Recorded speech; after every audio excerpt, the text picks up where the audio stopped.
Okay, the air is now, is now online.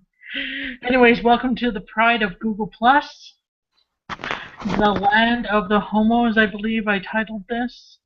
You're welcome to watch on YouTube and make comments, yes, and come into chat, yes. Interesting. Carry Listen. on. And the homo too. Okay, did you have to memorize the Canadian national anthem? No. I think they gave us lyrics for it. Yeah, you did. You had to know the national anthem in school. Like The handicapped kids don't have to learn it. Every American should know our anthem. It's like there. Everybody can sing it. I kind of mumble it. Meh, meh, meh. No, Oh, say, can you see? I don't really get into it. Because why don't you move to Canada, dude? Get the hell out of here. If you don't love it, leave it. It's cool when you're at a stadium and you're surrounded by like thousands of people and they're all united. You know, you get that feeling. The That's armbands, the banners, the flags, the feeling of belonging. the marches. I can sing my national anthem, I think. Oh, Canada. Oh Oh, God, that is my gay. native land. Gay. It's beautiful. It's a True beautiful song. patron love. Is all I What was Salute. that? What was that right there? It was a Hitler shit going. That's a salute, dude. Is that what they Something. do in Canada? They borrowed it from us. We're north strong and free. Oh, Canada, my home and native land, true patron of and all my sons command, with flowing hearts. Oh, I sang this part. See, now we're all confused now. I'm It's glad I real was fun, born though. here. Anyway, so lyrics in the military, didn't they make you do the Pledge of Allegiance every day, like reveille, No, we'd have morning formation. and then you'd have to do the Pledge of Allegiance? Be reveille, yeah.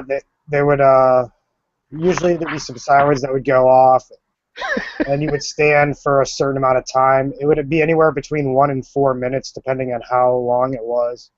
But there was two of them. Like if you failed to salute an officer, use your ass, right?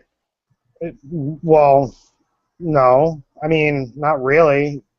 It's so casual that you just do it anyways. But if you forget to do it, and an officer is like a dick, he'll chew you out. But I don't Did you ever say. get chewed out?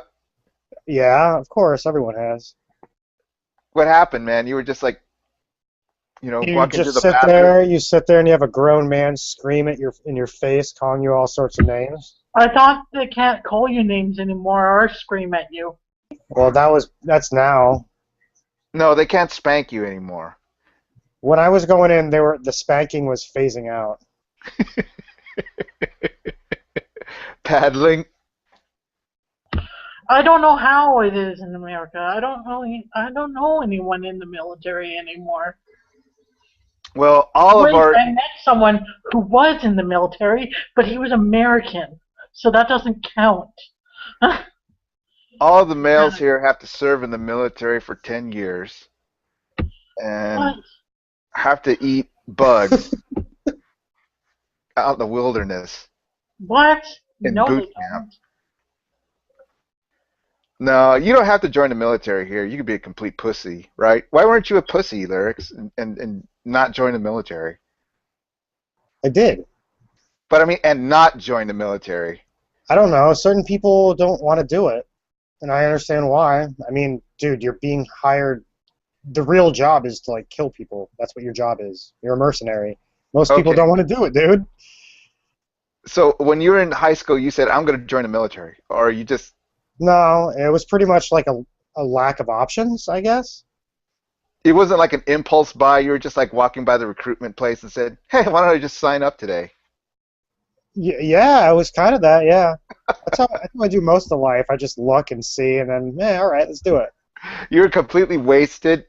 No. But I was a kid. I wasn't thinking shit through. It seemed like a good idea at the time, and I guess it was, but you know, Okay, so probably a dumb.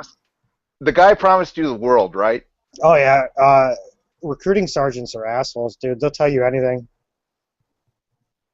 Like he said you were going to swim all day, tennis courts. To Um, be honest, I didn't even ask him what it was like at all. It was very busy. I was just there to get in. I didn't like. My dad was in the Marines, so he kind of instructed me on like how it was, you know. So I didn't need this recruiting sergeant to like get me in shape or to uh, teach me anything. He just pretty much just filed the paperwork. okay, did he ask you if you were homosexual? No. Okay, don't ask, don't tell. Yeah, that was when Don't Ask, Don't Tell was in effect. He took a look at you and said, "Don't say a word," right? I don't know. Do I look like I'm gay or something, dude? What? Lyrics looks like a homosexual now. I don't Wait, know. how does a homosexual look? Do I look like a Right, homosexual? Bunto? I got a gay guy saying, judging me on my. Okay, you showed up the recruiting office and the recruiter said, "Please don't say anything. We'll just do the paperwork and hand it in." Dude, they didn't even ask me about gay. Like there was no homosexual talk, nothing like that. It was Really? yeah, it was very easy to get in back in the day. I don't know how it is now, but I Okay, just so when it did was a they clue weak you in? process, dude. When did they clue you in that homo was bad in the military? They never said it at all. Never. It was never mentioned, dude, ever. Like if they caught you doing something homo, that was it though, right? I don't know. No one was ever caught. I'm being Man, serious. Very Like sneaky. it's a don't ask, don't tell policy, dude. That it was means you like, don't don't ask, ask we about don't it want and to you don't know. tell. Yes, that's exactly what it means, We dude. don't want to know, dude. I Please. think that is the best policy in the military. I think it's way better than because they don't talk about it. It doesn't get discussed. It's not even an issue to talk about. That's how it used to be.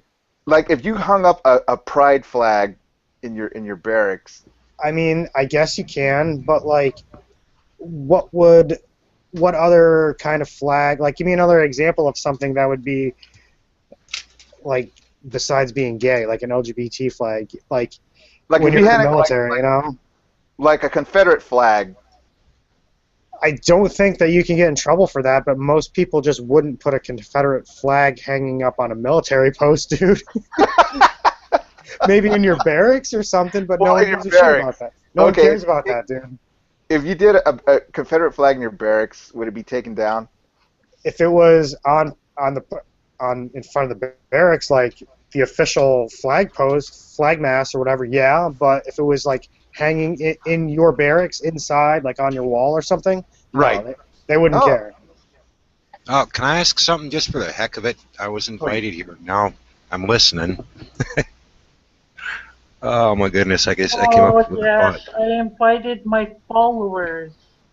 Thank you, Lindsay. Like I and and I thought, well, okay, I'll show up. I don't know if I should.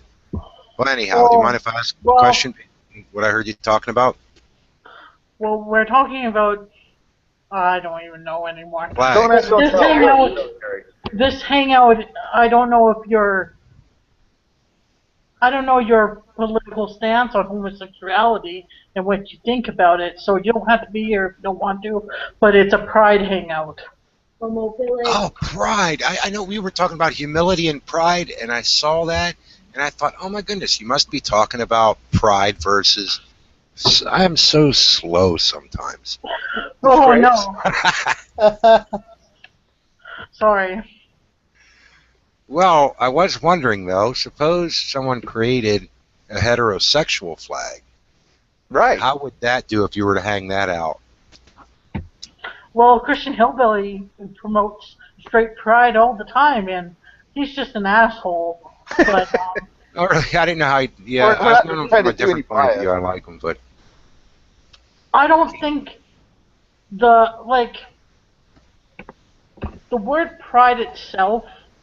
I don't believe in. I think right. it's wrong in your ego to have pride. But when I talk about pride of the gay community, It's just talking about the human rights that people deserve In the to have. general. Pride of being a human being and not being beaten down, I guess, is that the idea, kind of? Yes, pride Yeah. in the general. But Inclusion. you guys have seen Christian Hillbilly's Avatar, that man and a woman in some Bible verse underneath. Yes, I have. That would be a good pride, hetero pride flag, I think. What? No, it doesn't. I want a penis flag. Yeah, penis.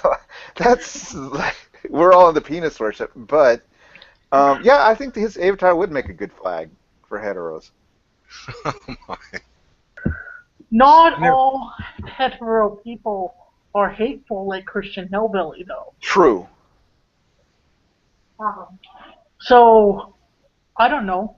The Not all pride gays are as loving as flag is a rainbow. Red, orange, yellow, green, blue, and purple. And the regular rainbow has two purples. no science. What's that? Okay, just get back on track with one thing I wanted to ask Lyrics. Okay, Lyrics, you could hang a Confederate flag inside your barrack, right? Yes. Until somebody complained, right? Yes. Okay. But dude, it was mixed. Like if you're in barracks, it's mixed. So like, Right. I mean, you don't do that. I can't see the wisdom of hanging a Confederate flag in your barracks. Yeah. When I went in, it was a very liberal crowd. So we're all different races and creeds and whatnot. So.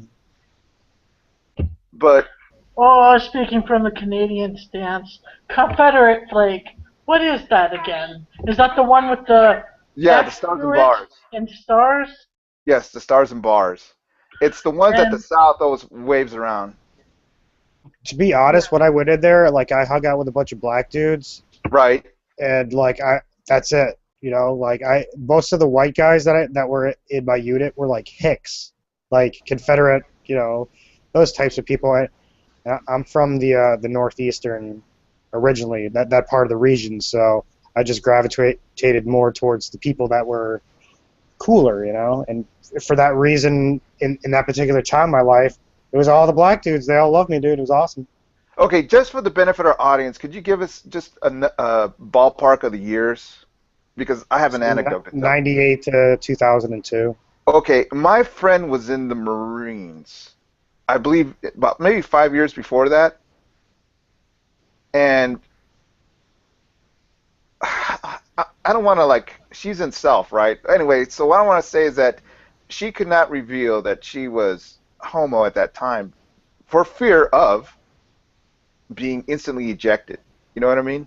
They would, yes. What they would give you, I think it was like a section, I don't know, a section 7 or something like that. It was kind of like related to mental health, but Right. but you would just get it would pretty much be the homosexual reason, you know. You know, so it's like night and day from what you had. I would characterize it. It was like that, but I still like the don't ask, don't tell thing because it was, dude, I never had any sort of interaction like that at all in my entire experience. No one ever talked about it. No one ever brought it up. I had there's a lieutenant. One of my first lieutenants was obviously gay. No one cared. No one brought it up. It wasn't a big deal. Everything was very professional. It's very professional when you're in the military, dude. People don't. They look beyond this kind of stuff. We're not all black and white. We're all green. Okay, let's suppose somebody went in there shooting their mouth off about how gay they were. Would somebody just tell them, "Hey, be cool about it. We don't care," right? When you're in the military? Yeah, or would that be like a way of There- getting out of the military? To be honest, there's so much testosterone in the room that for a guy to just say, "Hey, I'm gay," it doesn't happen, dude. That's what I'm telling you. It doesn't happen because there's so Okay, so you just can't see that. it's happening. all under the radar, you know. But okay, well, just just for the sake of the hypothetical, if somebody walked in there shooting their mouth out about how gay they were, would the platoon take pains to tell the guy, "Hey, just cool it. We don't care what your sexuality is." I guess, dude. I don't know. It would just it would never be brought up. It really Okay, wouldn't, would dude. you feel bad if you had to bunk by that person? If you had to bunk with that person? What do you mean? Like we're sleeping in the same bed or something, Yeah, dude? don't you have like bunk So beds? I have to now sleep in the same bed as a gay guy, No. But if it's a bunk bed, isn't it? there's two racks. There's one on the bottom and on top. It's like bunk beds, yeah. Okay, would you? Okay. Are you to the extreme as my grandfather is, that he will not even sleep in a bed that a homosexual slept in prior to him? He thinks he can catch the gay because The he. gay disease. I mean, would I'll you? say that I'll never sleep in a bed with anyone other than my son, and he's 4. I don't care if you're gay or not, you know. Hey, can I make an apology quick? Go ahead, please. Go Well, ahead. I wanted to, I'll with the apology, I just want to ask if it does offend anyone that occasionally, I'll make a video and call Rand Campbell or Iron Cross or somebody, a queer, or a bunch of homos, and I apologize if that's offended anyone, but I wonder if it does actually offend anybody. Context is important. I mean, if you're doing it in genuine levity, no, I wouldn't be offended. But if you're like, obsessing on it, I'd be like, I wouldn't be. I'd wonder, if you're trying to reach out.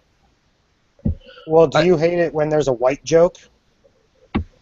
No. Some people get offended when they hear white jokes and they're white. It all depends on the person. Right. I Context. just do it because they're making fun of people. I mean, I'll be honest. I did kind of fall into this hangout by accident. I mean, I have a tough time with it. I try to see people as people, regardless of how I grew up or whatever my prejudice or whatever you want to call them are. I do try to see human beings as humans, and I don't want to offend anybody. No, but I tell you, if you're doing it in genuine levity, satire, of course we understand. But also, what comes to my mind is that sometimes when a person obsesses on gay, that they're trying to reach out, because they're No, oppressed themselves. no. Well, maybe that's what Rand and them are doing. I don't know, but I tend to respond to how they treat others, and that's why I come back with that at times. Well, I think that if you're using the word as a put down, like you're Right. calling them, hey, you guys are just a bunch of queers. Queers just mean Facts. weird in general. But to say, oh, you guys are just a bunch of fags or homos, are you saying that in a negative term? Like to be a fag is a negative thing? Well, actually, he just put a video up of me on the back of a motorcycle saying that I'm a biker bitch or something and trying to promote me as being gay. Whatever his reason is for it, I don't know. Okay, see, that's a sign of reaching out. You know what I mean? You may think it's like perverse, but it's a symptom. You know what I mean? Wow, I'm not interested, though. What do you tell a Okay, guy well like that's that? fine. Okay, he's What married. you do? Bruce is married, Bunto. Be nice to him. No, but I'm trying to tell you, in that case, Bruce, what you have to do is talk to him seriously about it. I mean, you can't, fight fire with fire by calling him a homo. You just have to say, hey, He said sorry for saying it. He made an apology. no, Well, not the to us, reprobate's already been but to taken. I him. think he's got that. I'll just have to call him fake funnies and prove it, I reckon. No, I'd talk to him. I'd say, hey, what's going on, and because if he's trying to get over a hurdle, maybe he's trying to use you. You see what I mean? Oh, yeah, I can't have that. I got sheep to... Why don't you go comment to him, Bunto? No, because I'm not a white knight. I better let you guys go before I get everybody in trouble. Have a great night, No. man. Damn. Thanks for Bye. inviting me. Bye. Well, I mean, Bunto, you scared him out of the room. well, the thing is that he can't be so fearful. I mean, didn't you guys detect the fear? I mean, get over it. Anyway, so Lindsay, did you want to ever join the military? I sure did. What? Howdy ho. Did I ever want to join the military? Right. Serve your country with Yes, honor. I did when I was younger. Well, I was what? in better shape, and when I was 17, I wanted to join. But I made a promise to my sister that I would never join any army. Why? Except for kids and Satan service. I'm not Army. Kiss Army. Yeah. Kids The Kids and Army, right? Kids. except for Okay, kids. Lyrics, you were like way proud about joining the military, right? At the Lyrics. particular time, yes. Well, when did that wear off? What happened? I just got old.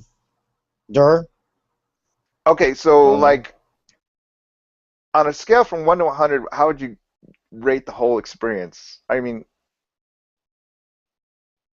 would you call it an 80 or a 90, or would you call it 55 or what? I give it a 90. That you're glad you did it. Yeah, yeah.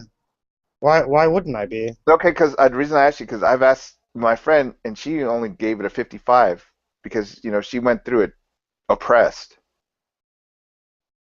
I'm sorry. See what I mean? So it's like I was, What do but you I, mean I oppressed?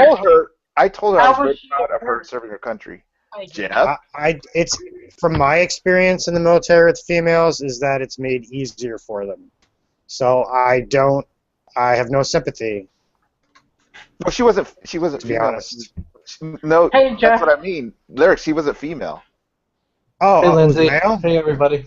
Yeah. Hey, Jeff. Hey, Well- Jeff, just to tell you, I don't know if you know the title of this, but it says it just below. Pride of Google Plus, welcome to the land of homos. Oh, well, I'm fine in the Well, land. you have stumbled upon another gay Google Plus hangout. Oh, You're well, welcome to stay or leave. Yeah. Why not? I think I'm. If you don't mind me, I'm fine. Okay. I'm cool. a friend. I'm a friend of the LGBT community, so. Well, we're talking about the military, Jeff. But you didn't serve, right? No, and I wouldn't even call it serving. But Okay. Why wouldn't you call it serving? I don't call it a service because I don't think the military has really helped anybody for many, many decades, if ever, in the U.S. at least. So I don't consider it really that significant or important. Well, what about it has helped some people mold themselves into a person, to something? Because I know some people have gone into the military and they felt nothing of themselves, and then I don't know, somehow military changed them, and now they Yeah. think something of themselves. Well, but they didn't Gives you provide a little character service. growth. They didn't really perform a service to me. That may have helped them personally, and that's fine, and that's fine as far as it goes. But I don't. So I Jeff, don't the think military aren't heroes, right? In general, yeah, I'm not a fan of the military as it now stands or what it does. It's an aggressive force primarily. As far as the U.S. military, it's not defensive, so I'm not a big fan. I do not support organizations that kills innocent people. Yeah, that's kind of my thing. So lyrics, can you feel the hate? The hate? It's not hate. It's just what he feels. You know how when you asked me the question, like, do people automatically would just feel like going in the military? And Jeff's an example of one of those people that doesn't. Yeah. Most Okay. people think like Jeff did. Most people are pussies. No, most people they think they have that thought that Jeff just put out there. It's not wrong, It's right. That He's right. Jeff had to get something out of the military to be in it. Why are we talking about the military in general anyways? This isn't a military conversation. Gonto, you always take the topic and you run with it. Everybody blames No. Gonzo. No. They were talking about how it was acceptable to be gay or not gay. Yeah. I know. Okay, gays are really intolerant, wouldn't you say, Jeff? As far as like subject matter No, I wouldn't say that. against military subject matter. No, most. Well, you're the only one on this group, so I would not say that about gays in general. Yeah, I am the only gay here. What? I'm half gay. I count. You're half gay. Um, okay, does it matter that you need to get something out of an organization that defends your country? Personal gain, Jeff. That you can't just, volunteer to defend your country.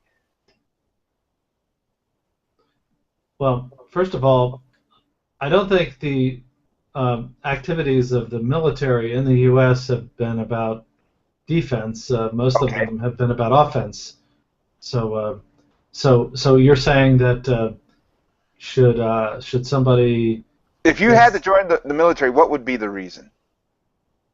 it would if I had to, Right. it would be solely economic. It would be that I literally had no other choice. That's the bottom line, money. It would be for me. Yeah, I don't see any other. Oh yeah, well you can get a college education and stuff like that, but that's just How about taking from other honor? people. Would you get honor out of joining the military? I wouldn't feel honor from being like a George Bush's hitman or Obama's hitman. No, I would not feel any honor from that at all. Is Lyrics? there honor in killing anyone? Like, I don't know about that. Or especially is honor killings honorable? Okay, lyrics. Your response? The military is like a family tradition in my family. My father did it, my grandfather did it, and his father did it, blah, blah, blah. It goes back for quite a while, dude. So, like, I don't necessarily, I don't approve of the United States military's actions or anything like that, but, like, I have a deep understanding and commitment for some sort of military service. It just runs in my family, and I think that there should always be a group of individuals who are willing to Defend our country. be you. Yeah, like to think that we shouldn't have a military is kind of naive in my opinion. So, like I think that we should have one. It's not being used correctly, but I can't say anything about that. Well, actually, the founders of the U.S. Rejected the idea of a standing military. I don't deny it, dude. I don't really hold to the tenets of the founding fathers either. Right. Most of the time, so I I'm don't. I pretty don't all the time. libertarian. I don't all Hmm? the time either. And no, I appreciate what you're saying, but I don't think that. Unfortunately, when you sign up, you uh, from that point on, you're really not doing exercising your own consciousness. You're pretty much following the orders of others, and if you don't hold that the actions of the U.S. military have been honorable, then I don't think you can say that those who carried out those dishonorable uh, laws are on any better standing. Now, I know some people, I'm sure some people acted heroically and bravery in the context of the narrow context of saving their friends or their buddies or pulling somebody out of a fire or whatever. That can, in that narrow context, can probably be an honorable thing. But in terms of what they were involved in, um, not so much. I can't think of really too many wars and things like that that were justified uh, by defensively.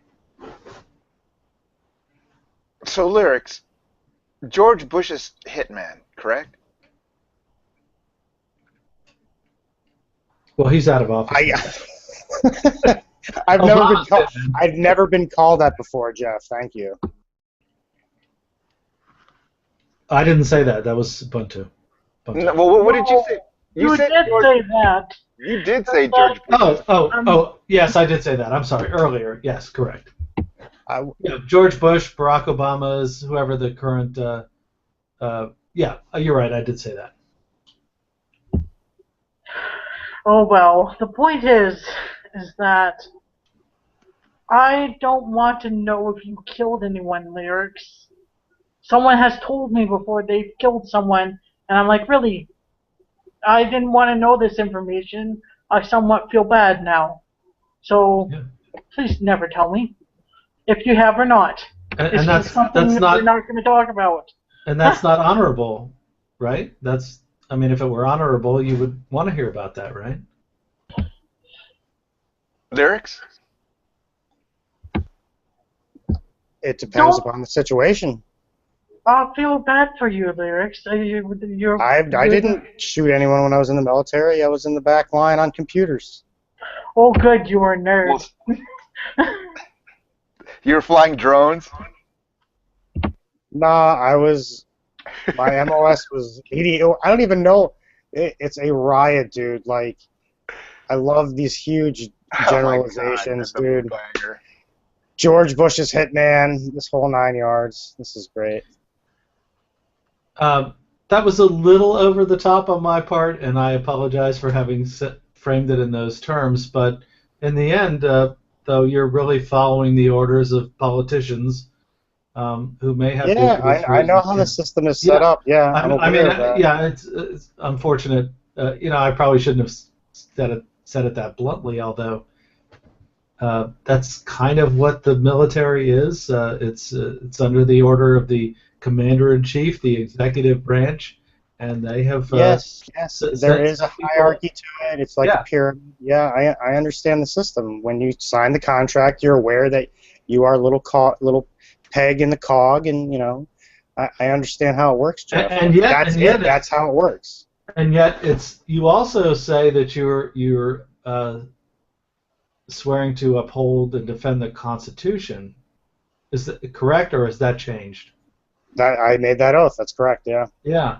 So ironically, when people it's really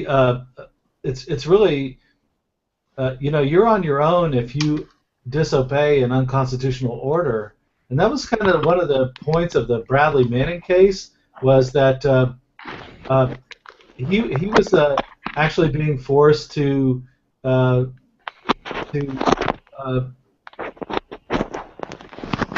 withhold knowledge of really illegal activity.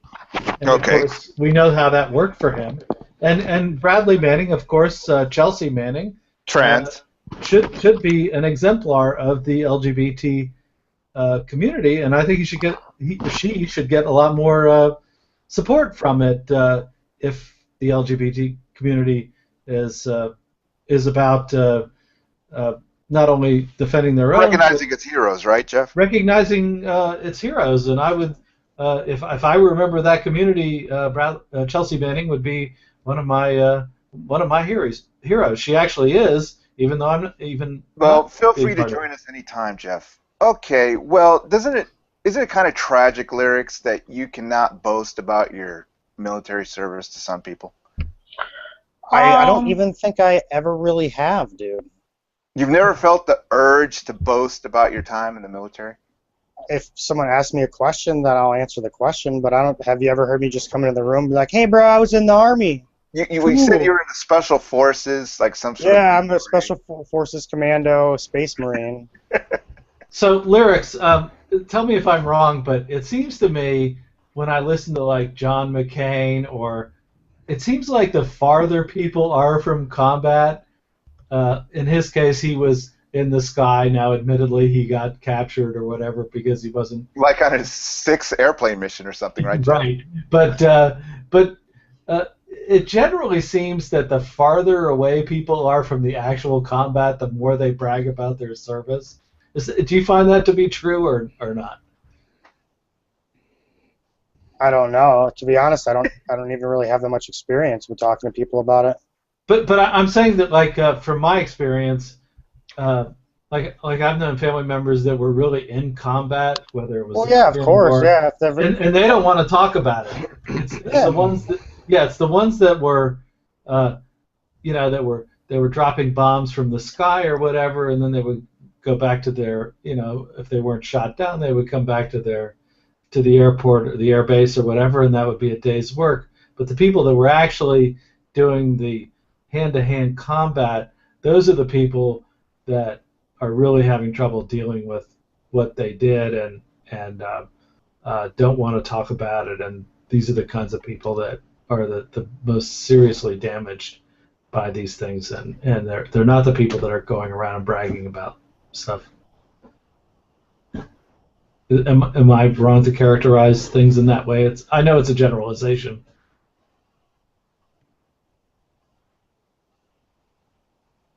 Lyrics?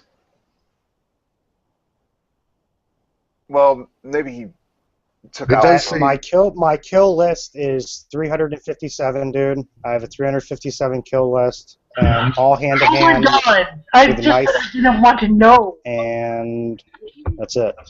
Yeah. You Wow. guys are. Let's not talk about killing people. My What's high your score in Yeah, Pac- that's What's your KD lyrics? You know what? I'm going to talk about how many animals I euthanized then. Oh my God, a concentration camp. And euthanized. Right.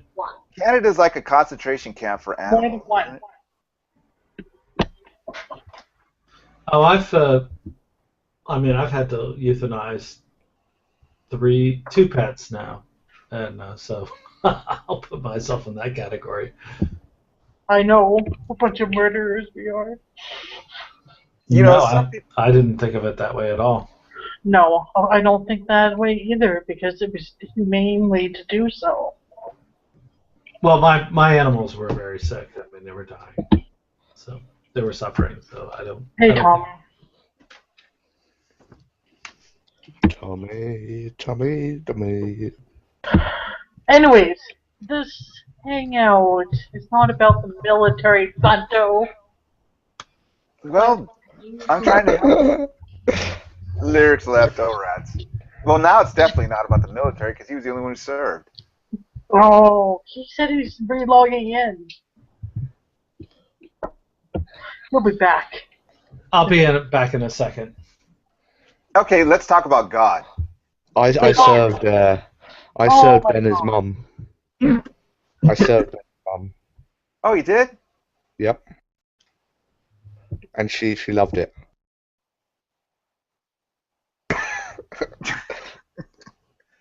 Well, come on, Lindsay, it's your hangout, man. Come up with ideas. Lindsay. I'm not on camera because they can't see your smoke out. Because you're a coward, Lindsay. According to G-Man, people that don't appear on camera are cowards. That's what he said to me. You know why I'm not on camera? It's because I don't want my thing to get plagued because I'm about to go. I'm going to ask my sister if I can have a hoot of her hash. My thing got plagued one time, but don't tell nobody. Okay, Poetry? Poetry, anyone? right, poetry.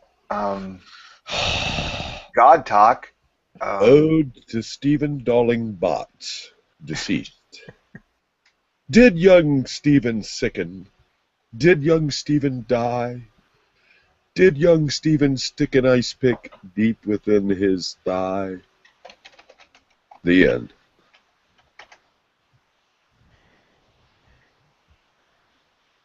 God, That's you good. want Thank you, Saints. You're welcome. You want to talk about love? Okay, let's talk about that Oklahoma fraternity that was using racist chants. Oh my God.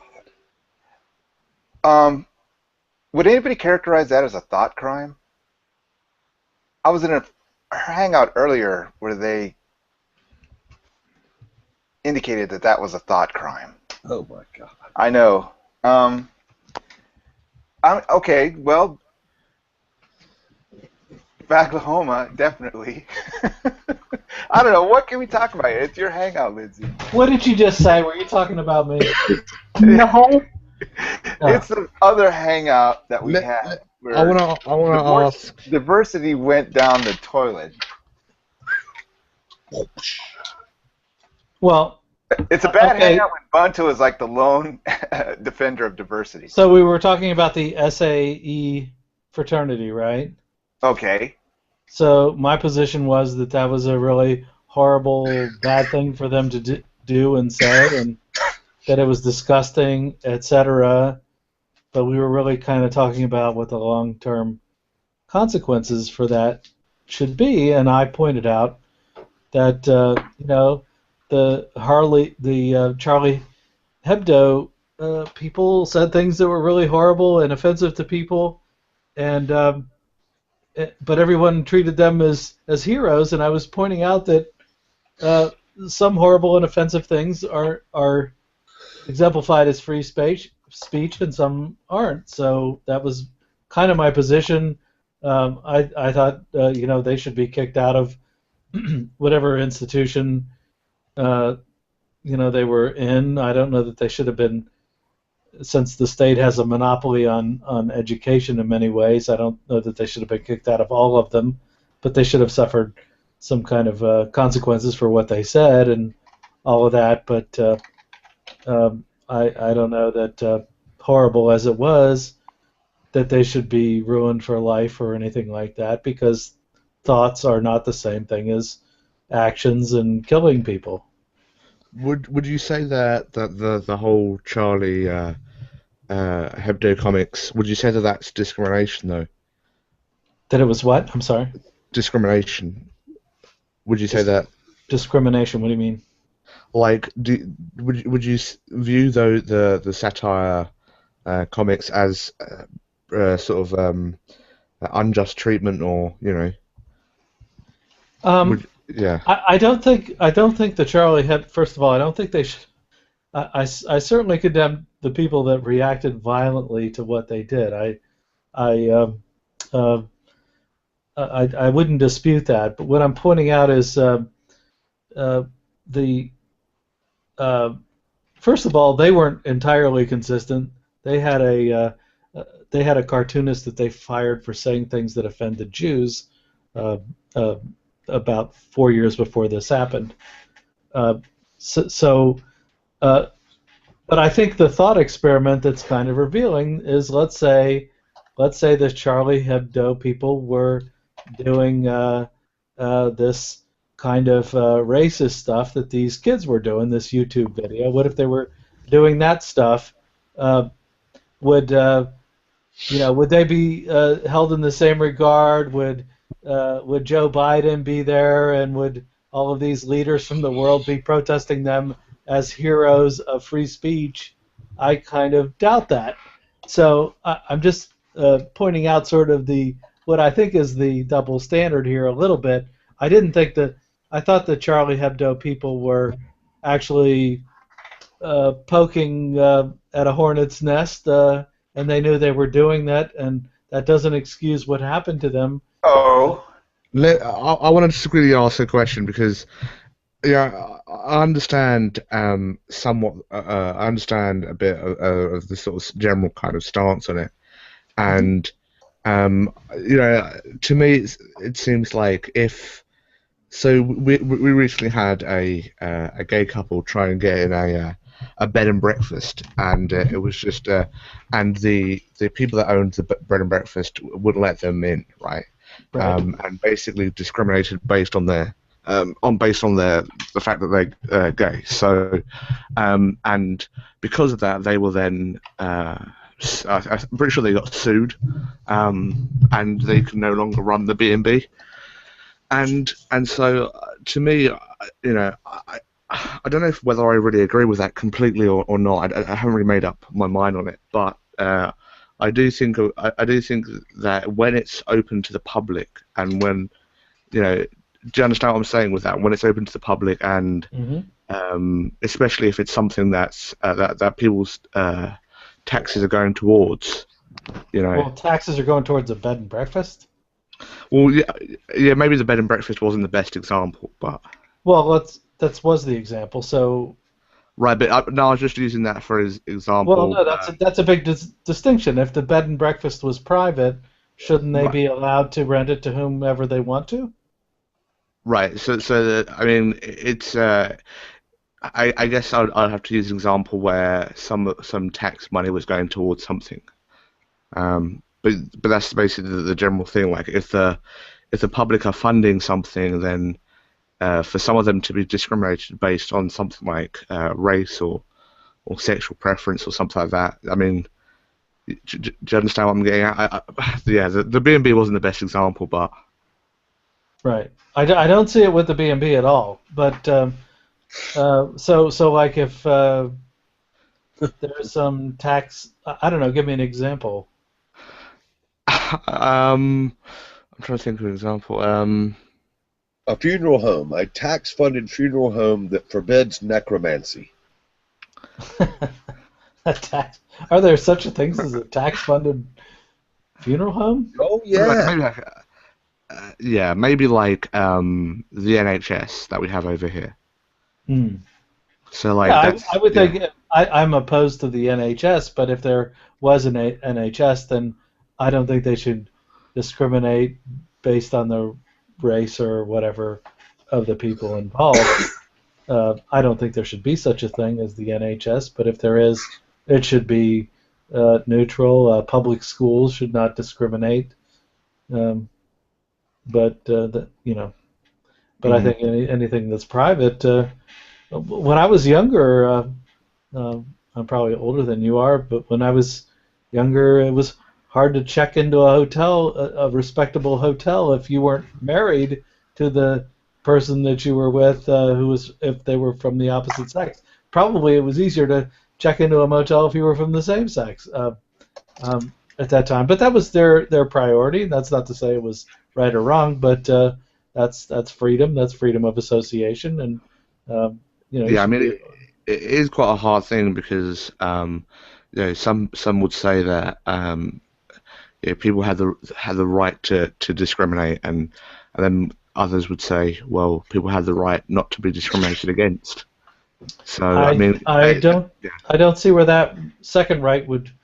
I don't see where either right necessarily is a right in the proper sense of the. Well, I mean, in general, rights are fairly arbitrary. So I mean, but you get what I'm saying when I say like people, you can see both sides of the argument where someone says like, oh, people shouldn't have to be discriminated based on things like sexual preference or orientation or whether or race or anything like that, but then you have a right if you want to marry somebody, you have the right to discriminate. You can discriminate based on race. You can discriminate based on their sexual preference. You can discriminate on any other number of things, and I don't have a right not to be discriminated. People may not like people with beards, or they may not like people who are my age of 53. They may not like any number of things. So discrimination as such is not really. But would you say in that situation that that's like unjust treatment or prejudicial? Well, I might think it's unfair that people don't like me because I'm not tall enough, or they don't like people that don't have a beard. But that's there's no such thing really as cosmic fairness to where everybody gets what they want all the time. So that's just the way it is, and if somebody doesn't like you, you find somebody that does like you, and right. I think there is difference, like to sort of relationships and like services that are offered to the public. I mean, and another thing I would say on that as well is that if you were to have and I do know the sort of response to this, but I think it's not like it works in all cases. But if we were to have a very, very small group of people that basically people discriminated them, and what would how would they sort of not cope? I can't think of the word.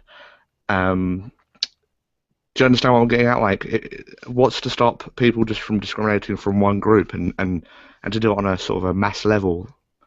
Well, you lose out a lot if you discriminate on whole groups of people for irrational reasons. You'll be punished economically. You won't be able to necessarily hire from the best pool of people. You won't have the best pool of customers. People generally don't like discrimination, so you would lose economically. In the U.S., when there was massive discrimination, it was institutionalized through the government. So it was actually, there were Jim Crow laws. These weren't Jim Crow preferences, or things that they had to make them laws because they knew if if one company, let's say Woolworth and Woolco, if they wouldn't serve or hire blacks, that other firms would, because this would be market share, and businesses are greedy, and But you they would can't get hire like them anyway. So yeah. so you needed laws actually to create discrimination. You need freedom if you really now under freedom theoretically people can discriminate, but it's to their vast economic disadvantage to do that. If you want to have widespread discrimination, you want to have a state promoting discrimination laws, and that's the difference. Yeah, I mean, like, I think if there was a group that was small enough, say 5%, I don't think it would really affect. I think there would be scenarios where it wouldn't really affect their business in terms of like they wouldn't be losing out by discriminating on them. And I know this is kind of sort of a hypothetical. Actually, no, 5% of a market could be the difference in a private business. In a political business, it's not that big a difference, but 5% market share could make one company a leader and another not. And no, I wouldn't minimize any small percentage in the private market as having a vast difference over which economic interests would succeed and which wouldn't. That could be a tiebreaker quite easily. Yeah, I mean, like for instance, a B&B with a B&B scenario, I don't think they'll be losing out. Like, they really wouldn't be getting any that much. They really would not be losing out by. They may not, but they would never be the largest B&B if they were content to be a small B&B that only catered to, there are bed and breakfasts around here that they cater to certain kind of clienteles, and they have certain niche markets, and it's not just racial things, but it could be just LGBT, or that's who their clientele is, and that's absolutely their right. That's what freedom is. But they do bear some economic cost. It may, in the case of a small business, you're right. It may not be that great, but that's their choice. If they want to have a bondage and discipline club, they can just deal with that particular clientele, and that's what freedom is. And if people who are part of those minority groups, they would profit by organizing B&Bs that would only allow those groups. So these aren't ideals. There's no such thing as perfection on Earth, but this is what peace is. It's peaceful association and peaceful voluntary trade among consenting adults, and there's a lot to that. Oh, yeah, I see what you're saying. Yeah. Another thing I would say is basically, what if, I know these are sort of hypotheticals, but I think you do have to sort of see how a certain kind of way that a country runs, how they'd cope with a certain scenario or situation. So, like, what if you had the like 95% of the country extremely kind of, let's just say, racist? What would how would that work then? Because I mean, you have, I don't know how that would work if that was. I know it's a sort of a maybe an unrealistic hypothetical, but yeah, do you get what I'm saying? Yes, and if they took hold of government, that would be a horrible thing. If they were able to enforce their racism, that would be disgusting, and that would not be what I was advocating. What I'm advocating is whatever the makeup is, let people trade and do business voluntarily, regardless of their ethnicity and all of that. The question isn't what the makeup is of the society, but it's the degree to which they promote freedom. So right, but if I were, say, if I were black and I was wanted to send my children to school, and they basically discriminated, and the majority of the country was racist, I would have an extremely hard time just living. What are you doing, Ben? I don't know. I'd have an extremely hard time like living in a country like that, and I'd be If it was a truly free society, regardless of the makeup, I don't think you would have trouble spending your money in that society, regardless of your race, and I think you would be able to interact Jeff, and do just Jeff, fine that's because the silliest thing I've ever heard you say, no, dude. because no, but you and others are always saying capitalists are so greedy. So even if all these capitalists decided they don't want this race to succeed, one of these greedy capitalists would say, "Screw you! I want to make some money and I want to sell to this 5%." I think that's totally in keeping with your right. idea of how free markets work. So and it is with mine as well. So no, but even if theoretically that didn't happen, there would be that 5% that could have their own markets and their own little society. Jeff, and, you're in dreamland, Jeff. Okay, in your mind, what happened at the Birmingham, Alabama Woolworths when they refused to serve those African Americans? They refused to serve anybody based on their skin color. They're just going to get together and start their own. But the Jim Crow laws said that they couldn't serve those people. It wasn't. Well, it's on the federal laws. They would those federal laws. They wouldn't have been sanctioned. No, but the local Jim Crow laws said that the Woolworth could not. They had to treat certain customers in a certain way. I would still say that even without those laws, they would have refused to serve those African Americans. Yeah, but somebody could have opened a place in that area and said, "We're going to be the place that serves everybody, and you guys are going to," and that would have screwed those people. But you need the Jim Crow laws if you want to institutionalize. I'm not arguing that. Oppressing other people, you need those laws. Otherwise, the Alabama bus company did not want to put Rosa Parks in the back seat. Most places were that they weren't racially enlightened and they weren't libertarians, but they liked making money, and their clientele was poor people. And the poor people happened to be black at that time, and they didn't want to abuse their customers. But the laws made it so that they could do it with impunity. So that's all I'm saying. It sounded like you said that there was an economic solution to what was going on pre-civil rights in the South. To me, that there was an economic remedy. They should have just got together and started their own economy, right, in order to remedy that injustice? Yes, there are lots of barriers to entry to poor people. There still are really horrendous barriers to poor people starting being economically independent. Of course. Since we're using all the same money, there's no difference in what race is using the money, in my mind. You see, so it was their violation of the economics just to begin with.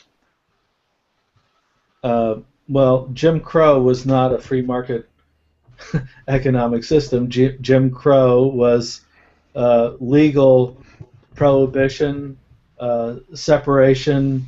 Okay, Rand Paul is a libertarian. Right? He's libertarian on some issues. He's not. I wouldn't call him a libertarian. Is he correct in his viewpoint that the Woolworths drugstore had the right not to serve those African Americans? Because that's his position. Yes, that would be my position as well. Okay. Anyone? You have the right not to serve people you don't want to serve either. Based on skin color. You have the right not to serve people that you don't want to serve, period. Right? Do you have to serve me? If I tell you I want an ice cream cone, you have to give it to me?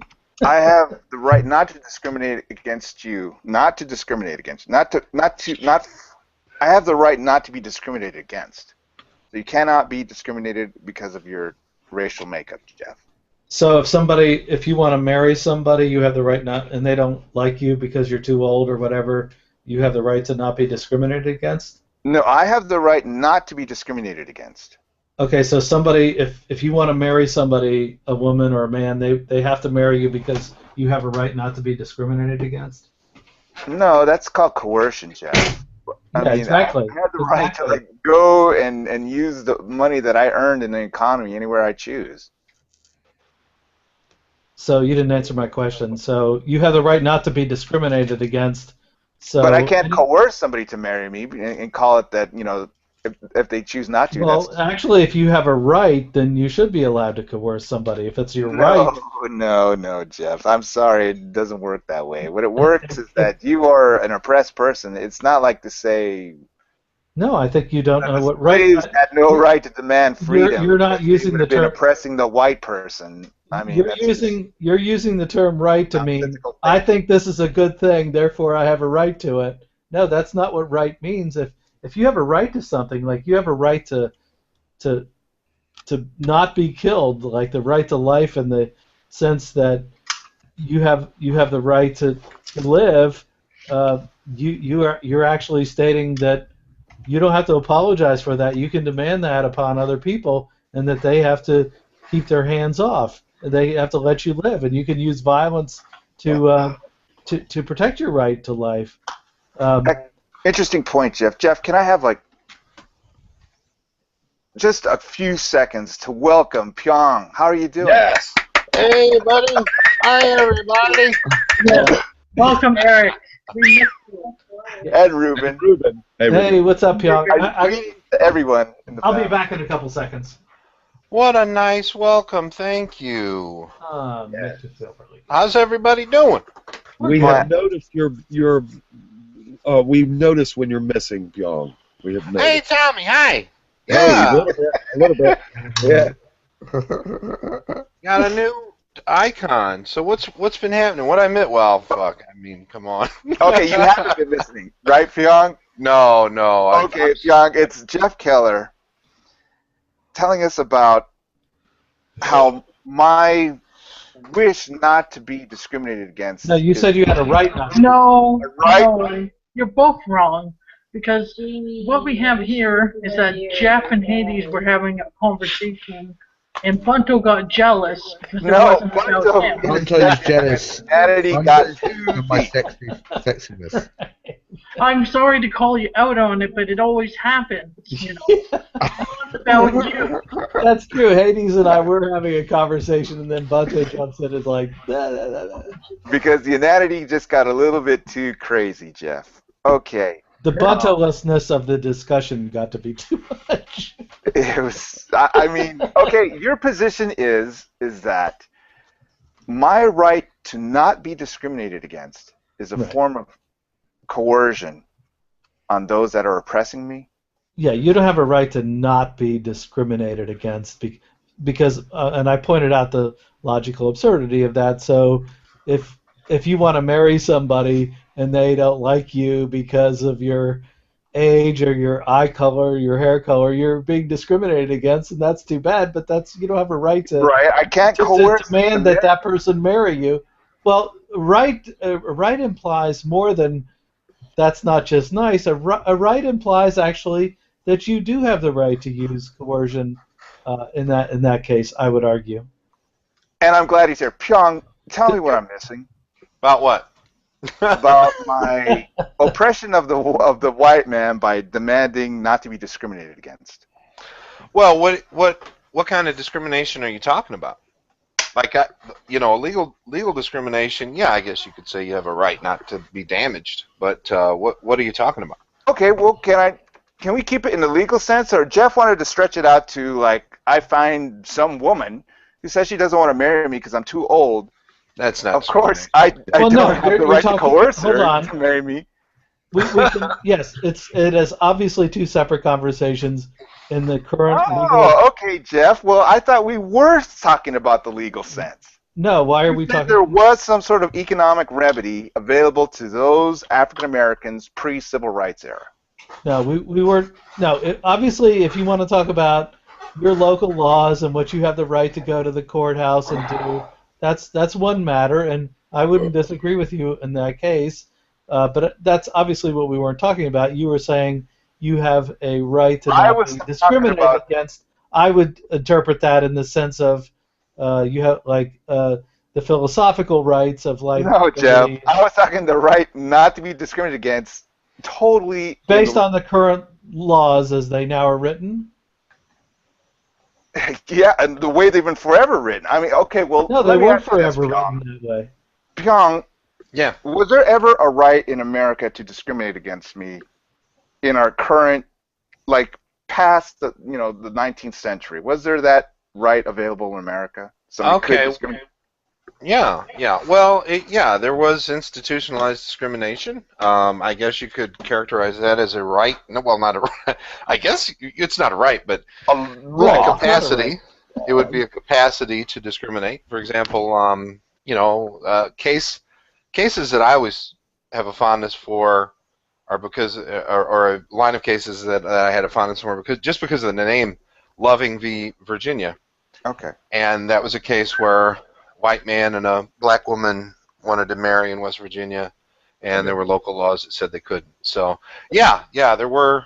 Okay. But see, and in when somebody says discrimination in a useful way, for me, when I think about it, the laws that I'm thinking about are always the state treating somebody in a certain way, or Yes. certain Right. private actors who are open to the public. That Yes. sort of thing. So, but yeah, there were laws. Okay, that on the facilitated. state level, Pyong, but on the federal level, past the 19th century, was it ever sanctioned? Was discrimination ever sanctioned? 20th I'm century. sure. Yeah, 20th century. In the I'm sure. Probably. I don't know. I can't answer that actually. Okay, well, when do You're you think talking for about sure it went away? Definitely in Um, the civil rights era. See, there are laws that are being made today that are discriminatory in nature, yeah. and they won't be determined to be so until there's a Discovered? no, they're once they're made, they're set. But once you have to wait until the final adjudication of the interpretation that they are discriminatory. You see, like So- the Okay, well, the Mhm. short end of the story is why did we take such pains to get rid of those discriminatory laws on the federal level? they hurt people. So, Bunto, I actually thought that you were being a little more in depth than trying to just say, oh, in the current environment, you can sue somebody for discrimination, and you may fit into some of those categories and be able to do that. You seem to be making the bold statement that you had a right to not be discriminated I against. have a and right was, not to be discriminated against. and I was pointing out that if you're claiming that as a universal right, there are all kinds of ways in which people are, you, me, everybody, are discriminated against. That was Why would my I point. be talking in the universal sense when we were discussing the economic remedy you suggested for pre-civil rights South? That that 5% that was being discriminated against could have started their own economy. Well, you're cherry picking many. No, you many said number of that, things Jeff, that I and said. that was the point where I just said that is the silliest thing I've ever heard you say, Jeff. Well, if you want to really rewind that far back, okay. So we were talking about the civil rights. One of the things that made discrimination, institutionalized discrimination, possible was that that it was the law that these companies had to discriminate against poor people. They were empowered by law, and if they hadn't been, my argument would be that competition would have tended these greedy capitalists who want to make money. Somebody would have just said, well, I could make more market share if I didn't discriminate against people. So the reason why that doesn't mean that in the absence of that it would have been a perfectly enlightened place or anything, but the Jim Crow laws, the government laws, actually made it easier to discriminate against people in that era. So then somebody brought up this hypothetical that there were not. What if 95% of the people were racist? And I was saying, well, I really think that most people care more about their bottom line than they do about their racial preferences in the end. So I had trouble conceiving of that being a real scenario. But if really 95% of the people wouldn't do business with the other 5%, then that 5% in a free economy, they could have their own. They could trade among themselves, and that was all I said. And you thought that was so outrageous. Yes, but it was inane. Pyong was do the have- it was economic inane. remedy. What's inane about it? Well, your adjectives are not an argument, first of all. So, Oh, sorry. Okay. yeah. Pyong Go was ahead. the economic remedy available to African Americans in the pre-civil rights South. I don't know, man. I don't think there was, because their only recourse was to protest against their conditions. I mean, they couldn't just turn around and say, "Well, let's start our own economy." No, a lot of Right. a lot of black people did just that, and you poo-poo them and all that, but there were I didn't- there I were just many said black entrepreneurs. Yeah, offer to say, well, their remedy was the economic one. Just turn around and start their That own. was not their only choice, was to protest. Most people didn't protest. They got on with their lives, and they had small businesses and all kinds of things. So What was the quality compared to the white businesses, Jeff? well, you're introducing a new topic. Obviously, it was Oh, inferior. God. Good God. I don't know. I don't know. Yeah, I don't think they were as good as the white businesses, Jeff. Nothing was as good as Well, the you white keep changing. You keep moving the goalpost. Obviously it wasn't. They were slaves and they were transitioning. That was a horrible thing. It was. No, I'm talking tragic. 1950s South. Yeah, under the Jim Crow laws. That's what we're talking about. There was no Yeah, there were a lot of barriers to Jeff, entry please, because of those would laws. you please let me finish, Jeff? There was no economic remedy available to that oppressed minority. And it's silly to say that there was. What do you mean? That's by my that? point. There were many people who were very successful. You should read up on this. I've been silly I mean, before. correct I me. know you want everybody to be a ward of the state, but not everybody was. Okay, that's not at all. All right, I'll be back in a second. Okay, Pyong, just Talk correct among me. I yourselves. mean, they had the economic remedy available, right? I don't really know one way or another, Bunto. I'm sorry, buddy. That's not. I mean, But doesn't I've it read a follow little that's bit, why they were yeah. protesting? Is because there was no other thing but that left to them? Can I say Yeah. something? Because it is my hangout. Go ahead, Lindsay. I just want to say, Eric, I'm so nice to see you. Yes, I'm very elated. In a while. Yeah, thanks. Yeah, I've been Are you busy like enjoying your crazy. Monster Hunter game? I have been playing a little bit of Monster Hunter. That's true. But no, Holly and I. I were talking about you the other day because he asked where you were, and I said, playing a Game Boy. Yeah. Well, remember, I don't know if you guys remember me saying this, but I said that between Thanksgiving and like January 15th, typically it really slows down for me, and that's basically been this whole time, and now it's getting hot again. So I just have so much stuff to do now, so not a lot of time to hang out. But I've been thinking about you guys, and I'm happy to be here today. So thank you. I've missed you too, Lindsay. Thank you. Okay, thanks. Now, I'm just going to say, why don't we all take a few breaths? Deep them out. And Love and understand. be I'm nice raging. to each other. Raging right now. It's We Keller. got that little, Keller it's such a cute sit-in. Burn the infidel.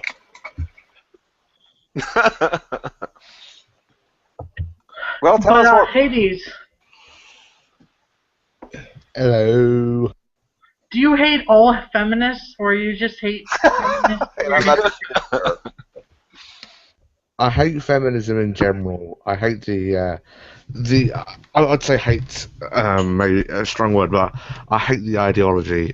Same with quite a lot of, I'd say it's the same with anti-theists, right? I mean, anti-theists, by the definition, it's not hating religious people. It's kind of anti-religion or theism, right?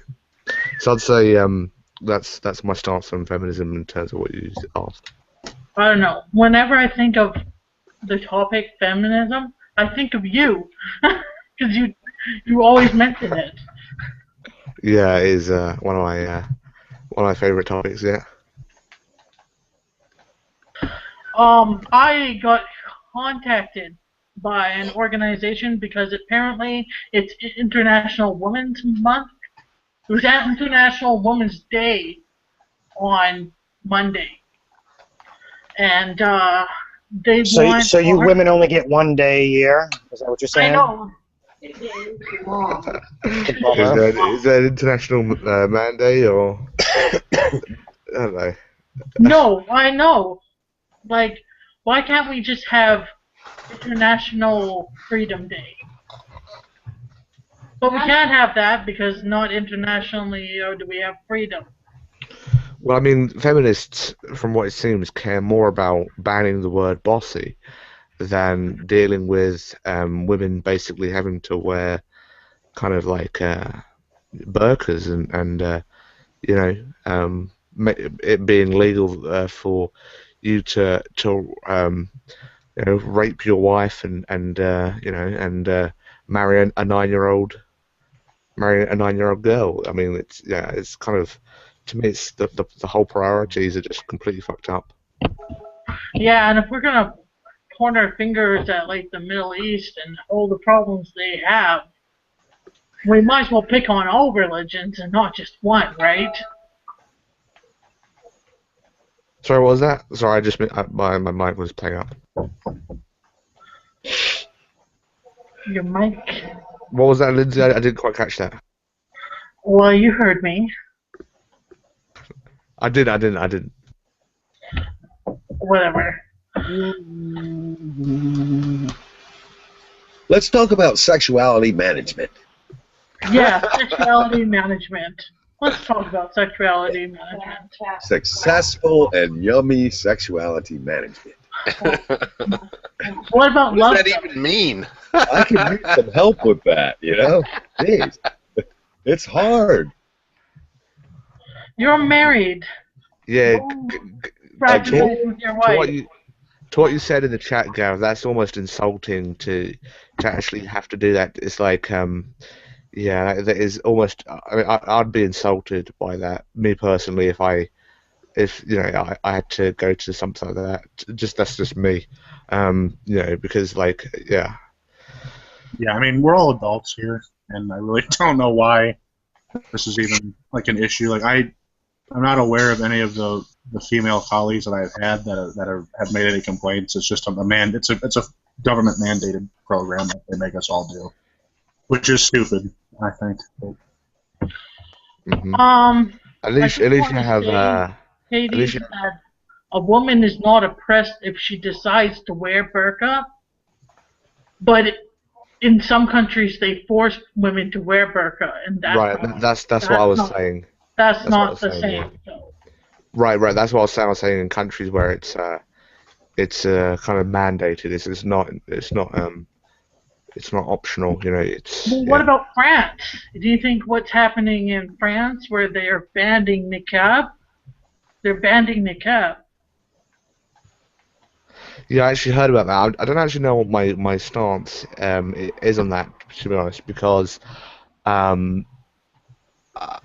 don't really know the reason why they did it. I think it was to do with crime.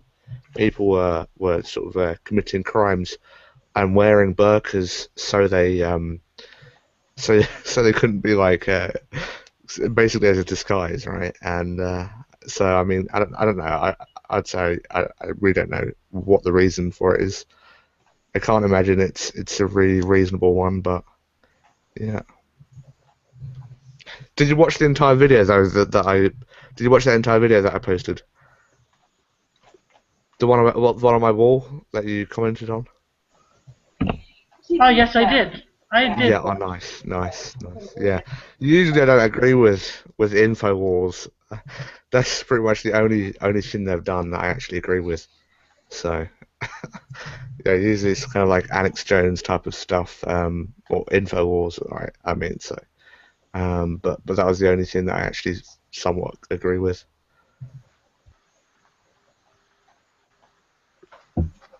It's just, I always see people hating on Islam, and I don't know why.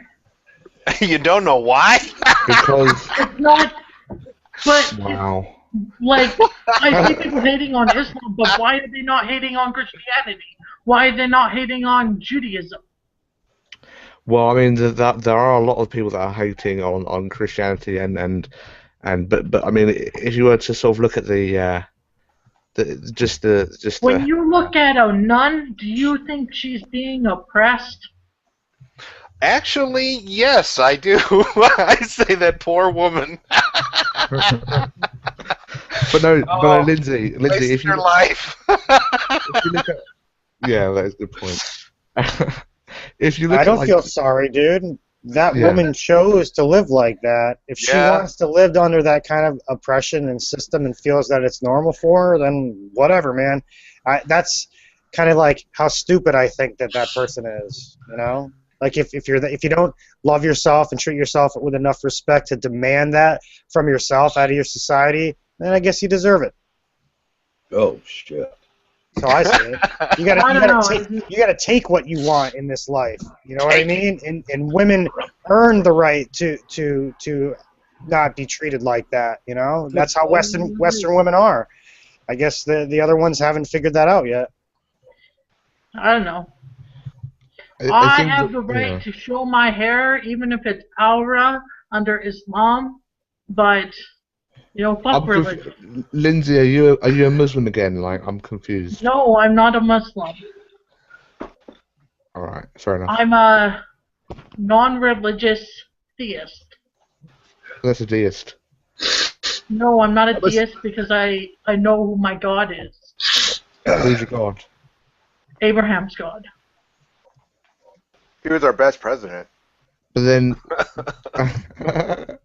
well, then, wait. So you're not a Christian or a Muslim, but you do believe in the Abrahamic God.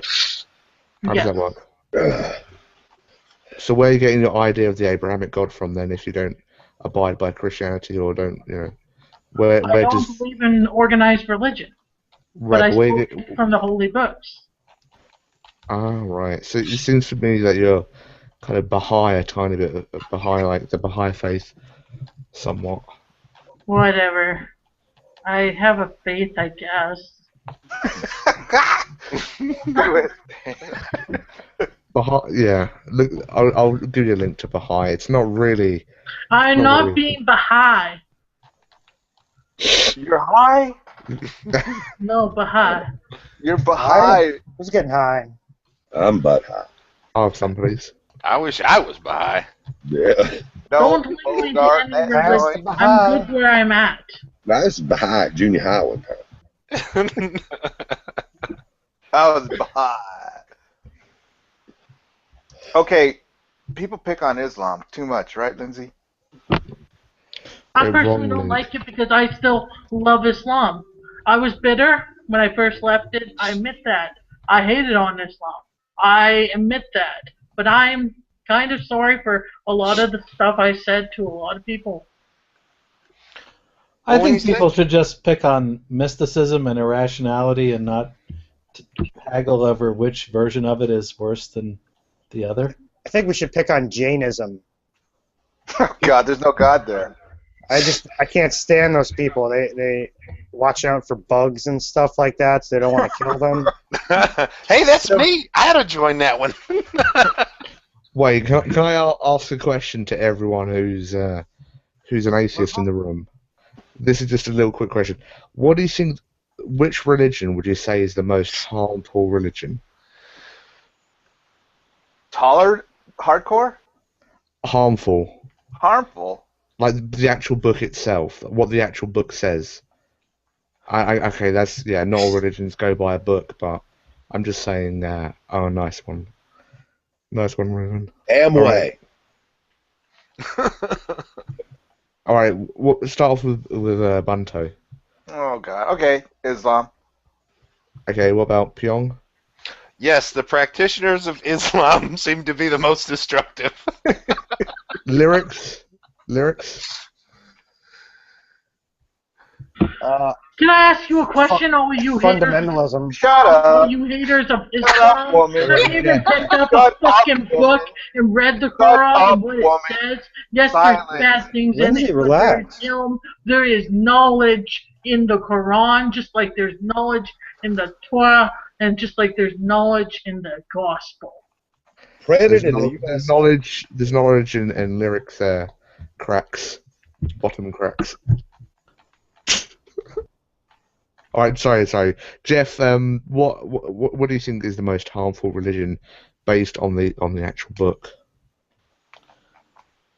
Oh, that's really tough. But as far as what's, in terms of what has predominated the most aggressive forces in the world, probably Christianity. Right, but based on love Jeff. right, but no. I love Jeff. If we were looking at over a span of history, then I would maybe say that is correct. But I'm saying just from the books itself, right? Like if we were to actually read the books, which one would be condoning or saying more harmful things?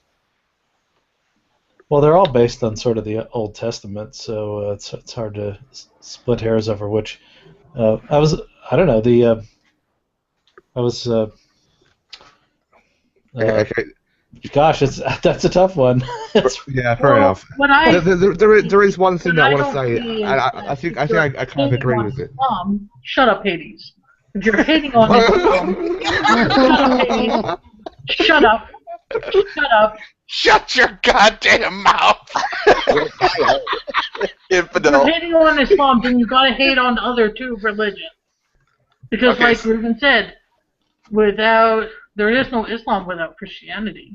No one even said they hated it. I was just saying which one is the most harmful, right? I mean, not harmful. How is Islam harmful? Really? Okay. Really? Wow. Somebody's vote for Christianity. I'll switch my vote. Okay, it's the Christians. Oh, what a traitor. We good? Good, Lindsay? I got no problem. I was a better person when I was a Muslim. I'm not saying I'm a worse person now that I'm not a Muslim. Well, that's kind of what that means, though, Lindsay.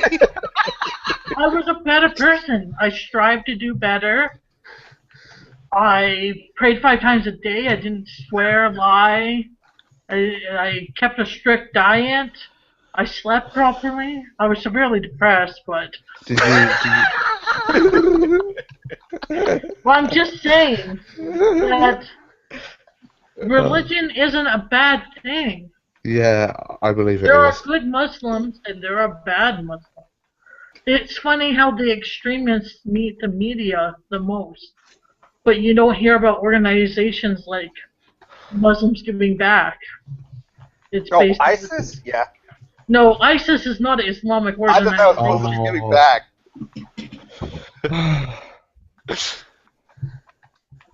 Basically, one person said this, and I think I kind of agree with it a lot.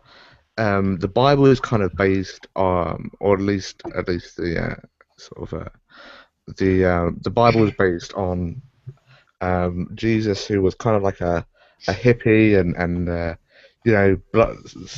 along those lines, right? Whereas I don't think Lindsay's going to be very happy about me saying this, but the Quran is based not based, but it's their kind of prophet is like someone who married, who was like a paedophile and essentially a rapist and not and a kind of a crazy war leader. So, I mean, yeah, I don't know.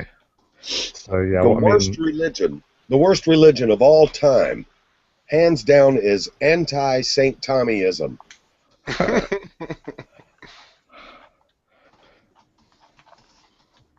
Yeah. My favorite saint is Saint Francis. Of a sissy?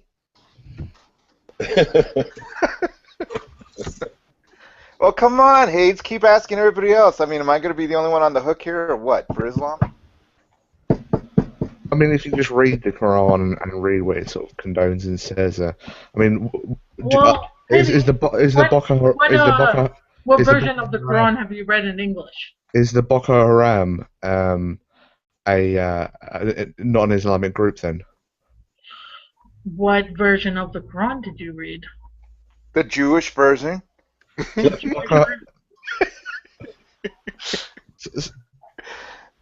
Hades. Do you know about Boko Haram, Lindsay?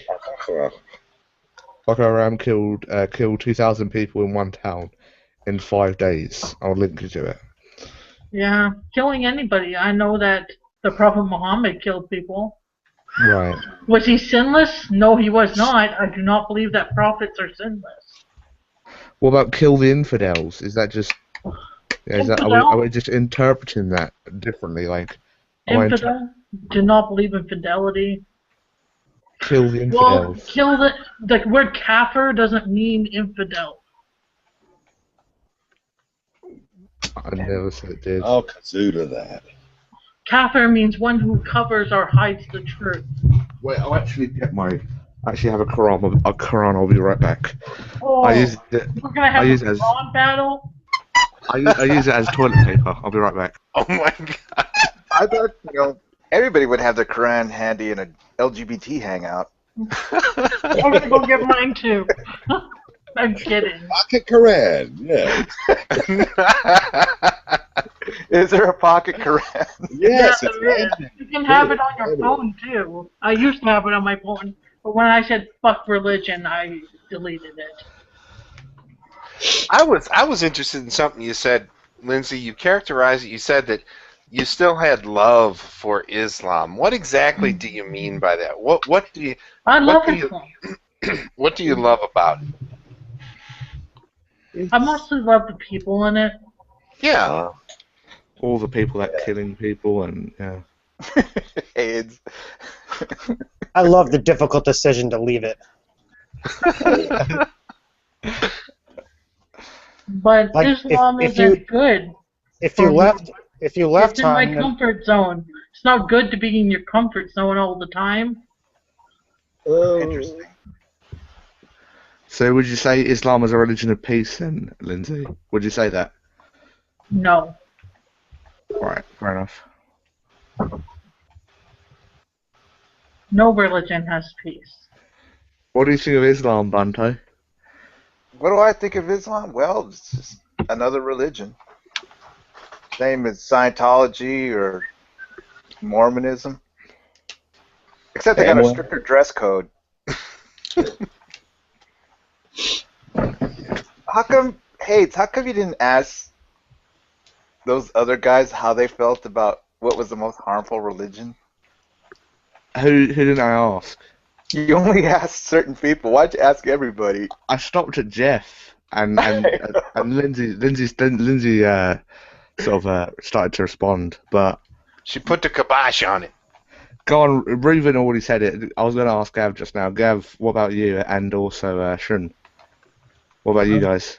I would say Islam followed by fundamentalist Christianity.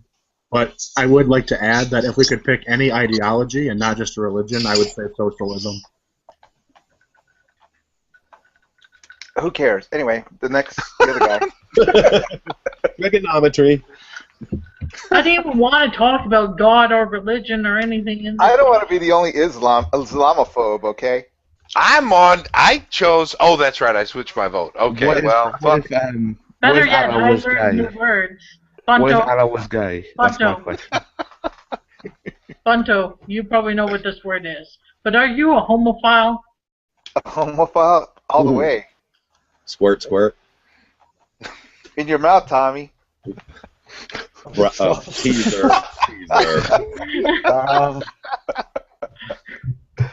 Yes, I'm a homophile.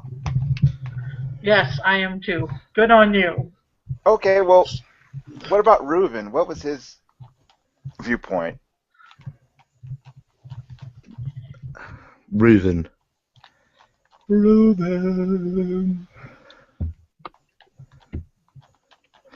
Communism, if allowed. Islam and Christianity. Okay, listen, how can we fix Islam? How about that question? How can we fix up Islam to make it like less harmful? How can we put Jesus in it? A hot meal. Jesus is in it. I mean, but really put Jesus in it, like totally. He's the Jesus most quoted Bible. prophet in the Quran. Listen, Bunter, how do you fix AIDS so it's not harmful anymore? That's my question to Oh you. God, I'm terrible. Well, don't catch HIV. That's one thing. Right, so Yes, don't only become a Muslim. that have it. There you go. You answered the question, Bunto. Don't become a Muslim. Okay, so in your mind, Islam is as bad as AIDS. AIDS? No, no, I don't see it as bad as AIDS, but no, this is an exact analogy for like I see it as a negative thing, the same as I see AIDS as a negative thing. Of course, they're different. I'm sorry that I'm offended when you guys hate on Islam. It's just, it's so boring. I was asked a simple question, what I thought was the most harmful religion. I responded Islam. That's not hating on it. Yeah, It is that's hating just. on it. I hate Islam. He hates it. I just gave you my honest answer. I So don't did mind. Gabriel. In all honesty, I don't mind Buddhism. Oh, fuck's sake, Buddhism that Buddhism? much. Yeah, I don't mind that much. I mean, Which version of Buddhism?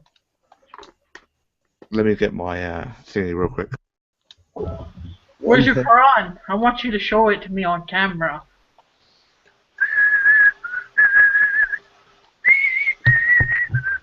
I read the first two chapters and I just kind of got a bit You sick read of the it. first 2 chapters. It was like Didn't the D-Man give you shit because you didn't go on camera, dude? Once you get past the second one, it was like It gets I think better. the first You're one was so about wrong, eh? it was about the cow or some shit like that. Yeah. And then it went on to something else. I don't know. It was quite a long time ago. I'll actually give you a The link. second one is the longest one in the Quran. So anyone that gets past that, because when I read it, the several times that I read it, I've only read the Quran like 3 times. But I've read bits and pieces, and I do read number 2 often, because it's always at the freaking beginning. Have they made the Quran a movie? Yes, Children of the Quran. Yeah, corn. No, never mind. There is a movie about Do you not hear about the people that got killed for making the movie about the Quran? I mean, No, I haven't. has anyone else heard about that? Yeah. No, that- but speaking of Muslims, have you ever seen the movie Jihad for Love? No. Is it Ooh. pretty good? Jihad gay for film. love? Is this a romantic comedy? Yeah, No. racy romantic comedy. It's a gay film. It's a gay jihadist film? Yeah, it's Hey, true. come on, You guys think about the title. Okay, how about this next What does question then? jihad mean? Can you tell me? Holy War. It's some kind of spiritual journey or something, isn't it? Or Jihad? awakening or something? Jihad. Holy War. Like development. No, it's not only holy It means war. struggle.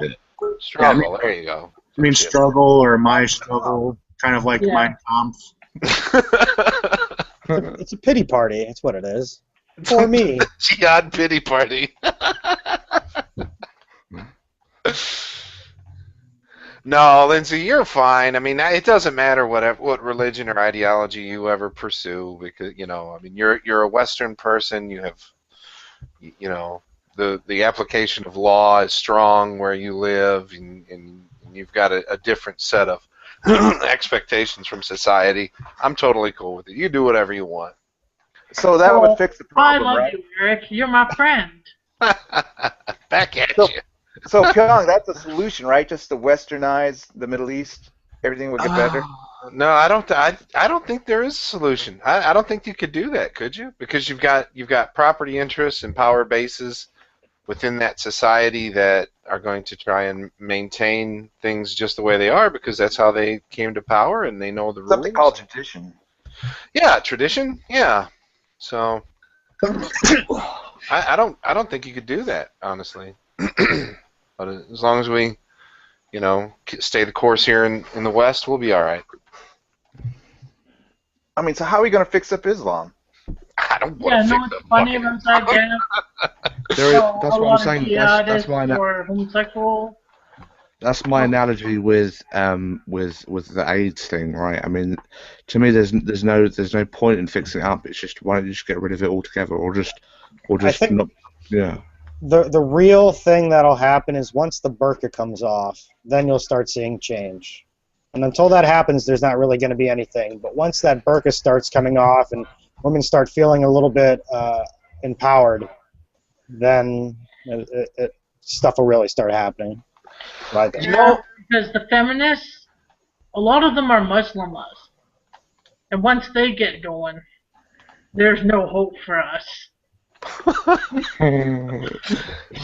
Lyrics, did you happen to see a photograph, talking about what you just mentioned with the burkas coming off, did you happen to see a photograph? I don't remember who posted it, but it was in the G Plus feed, where they had Iranian women in the middle 60s, I think it was, and they all looked like they were on an episode of Star Trek.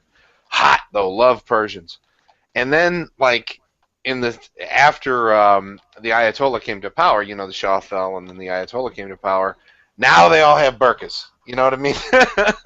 So that was kind of an example of it going backwards a little bit. Right. Yeah, wasn't Iran in the 60s and the 50s, wasn't it very westernized? Yeah, it's progressive. Yeah. Oh, yeah. That's what I thought, oil. too. Yeah, we were trying to maintain oil supply. I remember seeing pictures of women in jeans. Yep. Yeah. Oh, yeah. Well, Right. that's what I think. Once the women start taking the reins, most of society is matriarchal, you know, and at least Western society is for the most part. I mean, there's a sway back and forth that we're fighting over a little bit, but for the vast majority of the species, we're matriarchal. So I think once the women start getting in line a little bit, it'll start changing. It's a long progression, you know. It's got to start somewhere, and I think feminism will be the start of it. Ugh. It sucks, dude. I know, but if anywhere that's needed in the world, you know, for feminism, it's Islam. You know, the correct kind of feminism, not this third wave bullshit, but first wave feminism. They need a revolution over there. Yeah, you know, my concern particularly with like Iran is they have a substantial security mechanism in place, you know, or security, what would you say, apparatus or something to keep control.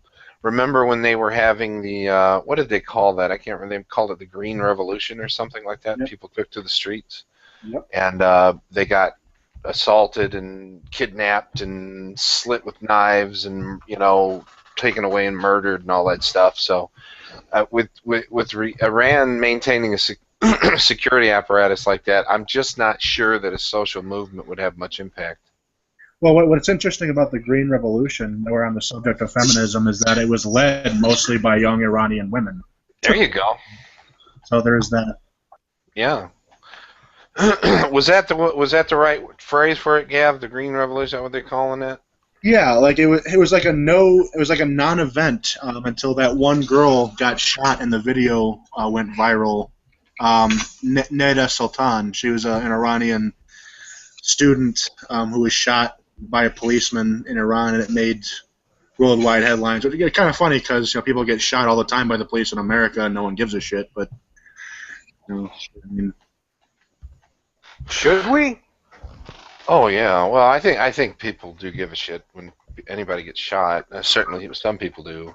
Well, yeah. I mean, but you have to admit though, it is very selective. I mean, it's on a case-by-case basis. I mean, people get shot by the police every day that you never hear about, but every once in a while, a certain case, like, well, Mike Brown's a good example. Another one that, you know, they're very, very selective on which cases they report on. It's done like that on purpose. I mean, if they just put a list off of all the murders that happen every day on the news, it'd be a completely different story, you know? They don't do that. They only give you the one headline story that fits all the right profilings and go from there. Right, for selling commercials, yeah. Do you mind if I really quickly show you guys a video? It's only 2 minutes. No, I don't want to see your damn video. Right, fair enough. It's basically a response to what Lindsay was saying about Islam, but whatever. Maybe I'll show it to you another time, Lindsay. Why? I was just kidding, dude. Why you guys? Why you just? All right, I'll play it. Gotta hurt my feelings. I Oh, no, freaking turned on the YouTube app and everything now, dude. What, are you wasting my time over here, bro? Hold on, I'll turn it on too. Boink.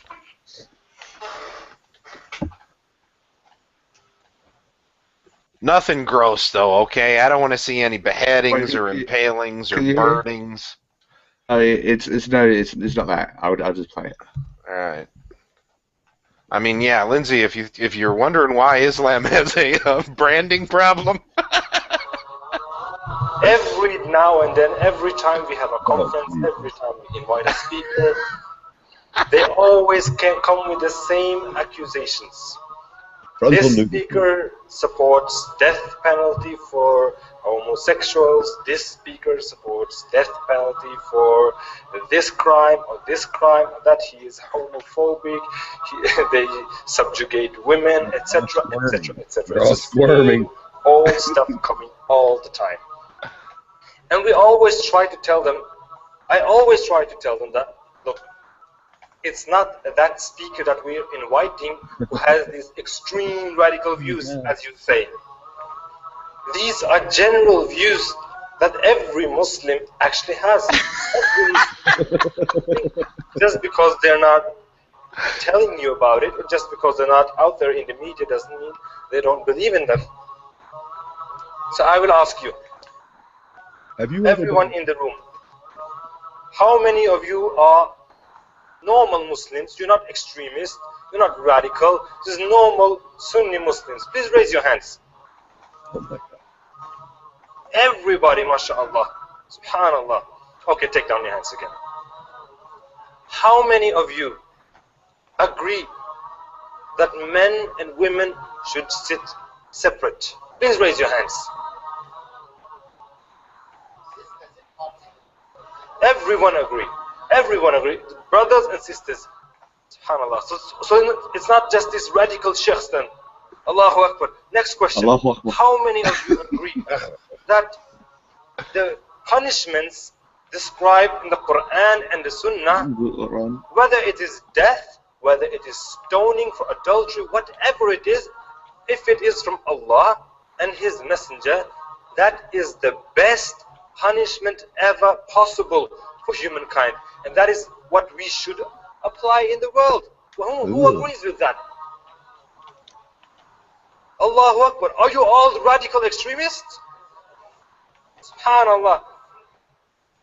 So all of you are saying that you are common Muslims, you all go to the different massages, no way, or is it, are you like a specific sect, like the Islam sect or anything?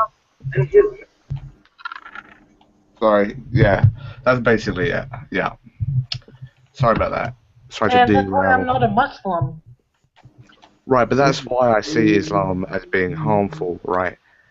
Yeah, even though, and of course I'm not saying that. You know, I'm not saying that every Muslim. In the Bible, in the Old Testament. Of course, I disagree with the Bible and Christianity as well, but I see Islam as being more harmful. Actually, just in my opinion, though, Christianity is a bit silly compared to Judaism and Islam. Right, but what the actual if you were to sort of sift out everything that the Quran says and sift out everything the Bible says, I think you'd find, this is just my opinion, I think you'd find more worse stuff in the Quran that you do in the Bible. I mean, yeah. I don't know. The Quran happened at different time period, and Mecca was being controlled by pagans, and they believed that the house of Abraham. Man, I don't know my history very well, so I forgot it. I mean, the radical Islamists are the Islamic extremists, and I'm saying that with the quotation marks. I know you can't see me, but I'm doing the whole little the two finger thing. But that they are like beheading people and mass murder and stuff and killing people for comics and stuff like that. Whereas the extreme Christians, they're bombing abortion clinics and or they kind of have, the extreme Christians are like the Westboro Baptist Church, which are going to people's funerals and picketing and stuff. So I definitely do see most religions as a whole as harmful. I'd definitely say there are certain degrees to which one is more harmful.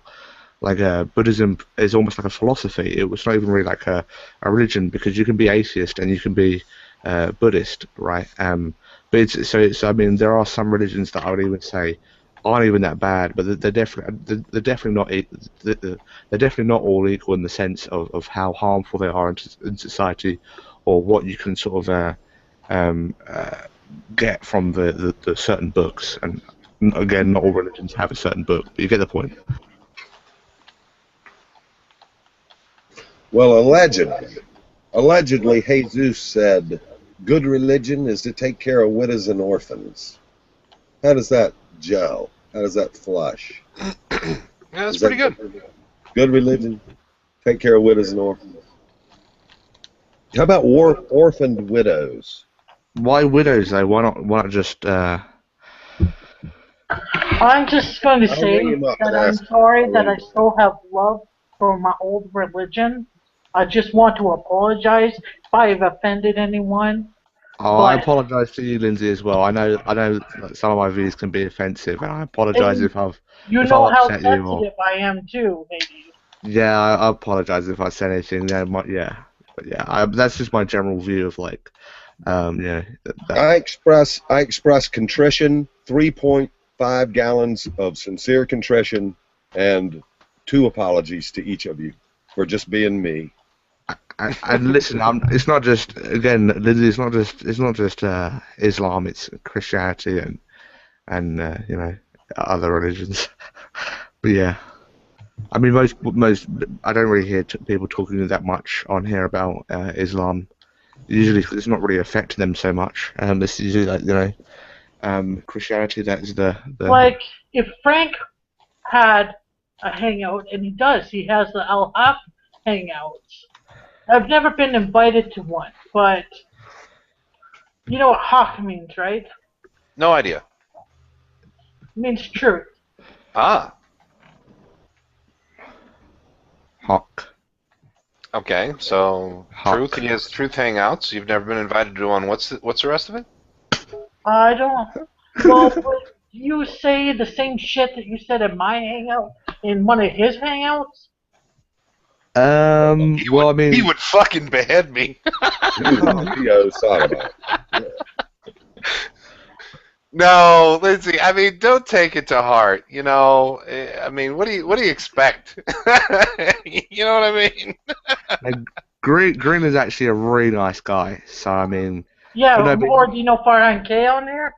No, but no, Green Soul is actually a really nice guy. But no, Lindsay, you're not even a Muslim though. You're not, that's what I'm saying. You're not even a Muslim though, Lindsay. So I mean, it's different. Yeah, and also, but I'm still offended because I love Islam. Well, what? I didn't realize you loved it. Hold on. Now, the folks that are Muslim, I have no problem with them. You know what I mean? You have to make a decision. Yeah, they have some reputation issues going on right now, some real severe ones.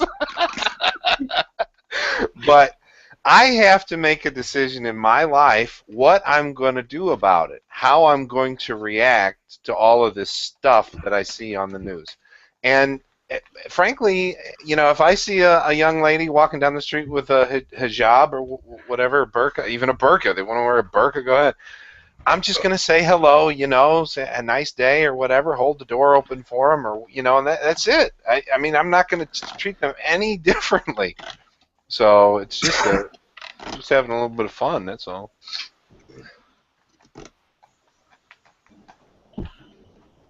I think one of the things that was said a few moments ago was about people don't know much about Islam, and I think it's a little bit kind of like writers. They write about what they know, and of course most people come from a Christian background, so that's the aspect that they'll know. Well, the proof's in the pudding. I don't give a fuck what they think or why they think it. I'm certainly not going to waste my precious time reading a fucking book, that I think is full of folklore. I mean, Right. there's just no way I'm going to do that. So, but the fact is, I'm gonna keep treating them like human beings because that's what they are. So. Right, but that doesn't mean you disagree with that. You can still So treat them like human beings and when disagree you with go up to someone, their beliefs. don't act like a jerk face. Yeah, I just Well, can't go up to every Muslim and just tell them to fuck themselves, dude. Go. You know? Hey, Muslim, fuck yourself. I just don't do that in public, dude. You know, it's not proper. I've seen it on YouTube. Talking about real life here, right, man? Yeah, it's possible. I'm very courteous and kind, and I smile to anyone that wants to glance in my direction. Maybe they'll give me a smile back. Could be exciting. How do you know if they're wearing a burqa? How do you know if they're smiling at you, though, Lyrics? Well, that's when I tell them to go fuck themselves, right? Look, Ninja, pick a beauty and get the fuck out. Are you smiling? I can't tell. Now, I used to work on a largely Muslim market in Bradford, selling fabric, and sometimes you would get ladies wearing, all you've got is the vision slot, and I once asked a question. I said, like, excuse me, I hope you don't mind me asking this. I'm just curious. The only thing I can see is your eyes. Is it okay to look at your eyes? I mean, is that okay? And she's like, yeah, fine. And we talked for a few minutes, and she sounded exactly the same as I do. And women in the UK, they're into all the same kind of things. Really, it's only a cultural aspect that's different. And it's not there isn't this kind of enslavement idea that you should do this and the men decide that that's what women should be like. Most of them have chosen this themselves. A part of it, I believe, is when you feel that your back is to the wall, you retreat into something that's safe and secure and means something to you. And I think thanks to the 9/11 and the distrust of Muslims that's happened since then, that Muslims have basically said, okay, let's get back to the ground roots of what we know and what's comfortable for us.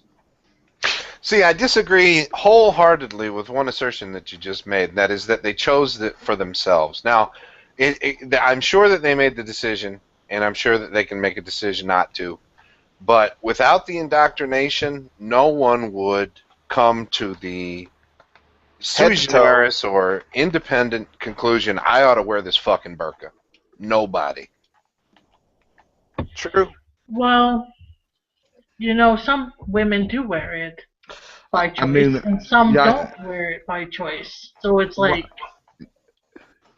Well, I asked these two ladies who were together, and they explained it to me that they're not forced into it.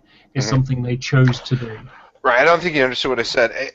Without the indoctrination, there's no way that they would independently make that decision. I mean, you ask any Christian, are you a Christian by choice? That's what I was going to say. Yeah, I've spoken to a lot of Christians, and I've said that, and they've responded by that. But I was brought up as Christian, and I would say I was indoctrinated, and I didn't have a choice. I really strongly believe that I didn't have a choice in the matter of that. I was told from pretty much day one. Even when I couldn't even understand English, I was brought to church. And so to me, I don't really feel like I had a choice in the matter. And so I mean, I don't know if that's a good example of like how indoctrinated they are, that they say that to them it feels like they have a choice, or I don't know. But yeah. How is it any different than being indoctrinated with Christianity? It's just an item of clothing instead of you should not work one day a week, or That's Judaism.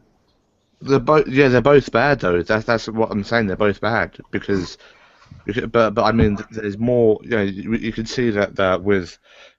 I mean, there's more kind of.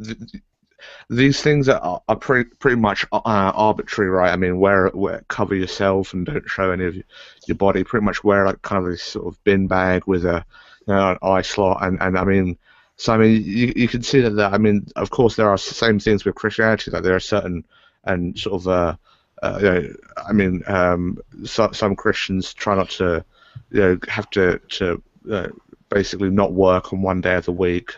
Like Bunty said, that's more sort of Judaism. But I mean, so I mean, I'm not saying that's it's sort of exclusive to Islam, but I'm just saying that I don't really think that a lot of people have a choice in the matter. Don't you think like covering yourself head to toe in a burqa is sort of out of place in the 21st century? But it's interesting you use the word bad. Why out is of it place? I'm not arguing that it's good for that matter, but what makes something bad? What Well, when I go into Walmart, bad? I mean, with the exception of people who dress like that have vitamin D deficiency from time to time. With the exception of that, I can't see any problem with it as long as it's a choice for them. If they're forced into it, then it's bad. If it's a choice for them, then who am I or you or we to Right, say but that's what I'm saying. That's what I'm saying. If someone if someone isn't born into Islam and they grow up just without being taught anything in regards to a specific religion and an age where they're an adult, they decide based on the evidence, and somehow that leads them to Islam, and they decide to abide by certain rules, not eating bacon, not drinking. I'm not sure about that, but and wearing a burqa. Fair enough, right? But what I'm saying is it's kind of hard to sort of determine whether someone who was born into the religion and pretty much indoctrinated from day one, whether they have a choice. Okay, I think we have a general understanding of what we mean by bad, right? People not actually being able to dress the same way as other people are, and having to essentially cover themselves up completely in public. I think that's generally bad. Like, and if it's their choice, and if they've come to that with them being an adult and mature, and not being sort of indoctrinated, if they've come to that conclusion and they want to do that, fair enough. I mean, I don't understand why you'd come to that conclusion, but what I'm saying is, if they've been indoctrinated, to me, it doesn't seem they have a choice. What about the way that society shows how women should be half naked to be able to, or half starved, or wear skanky clothes to get a date?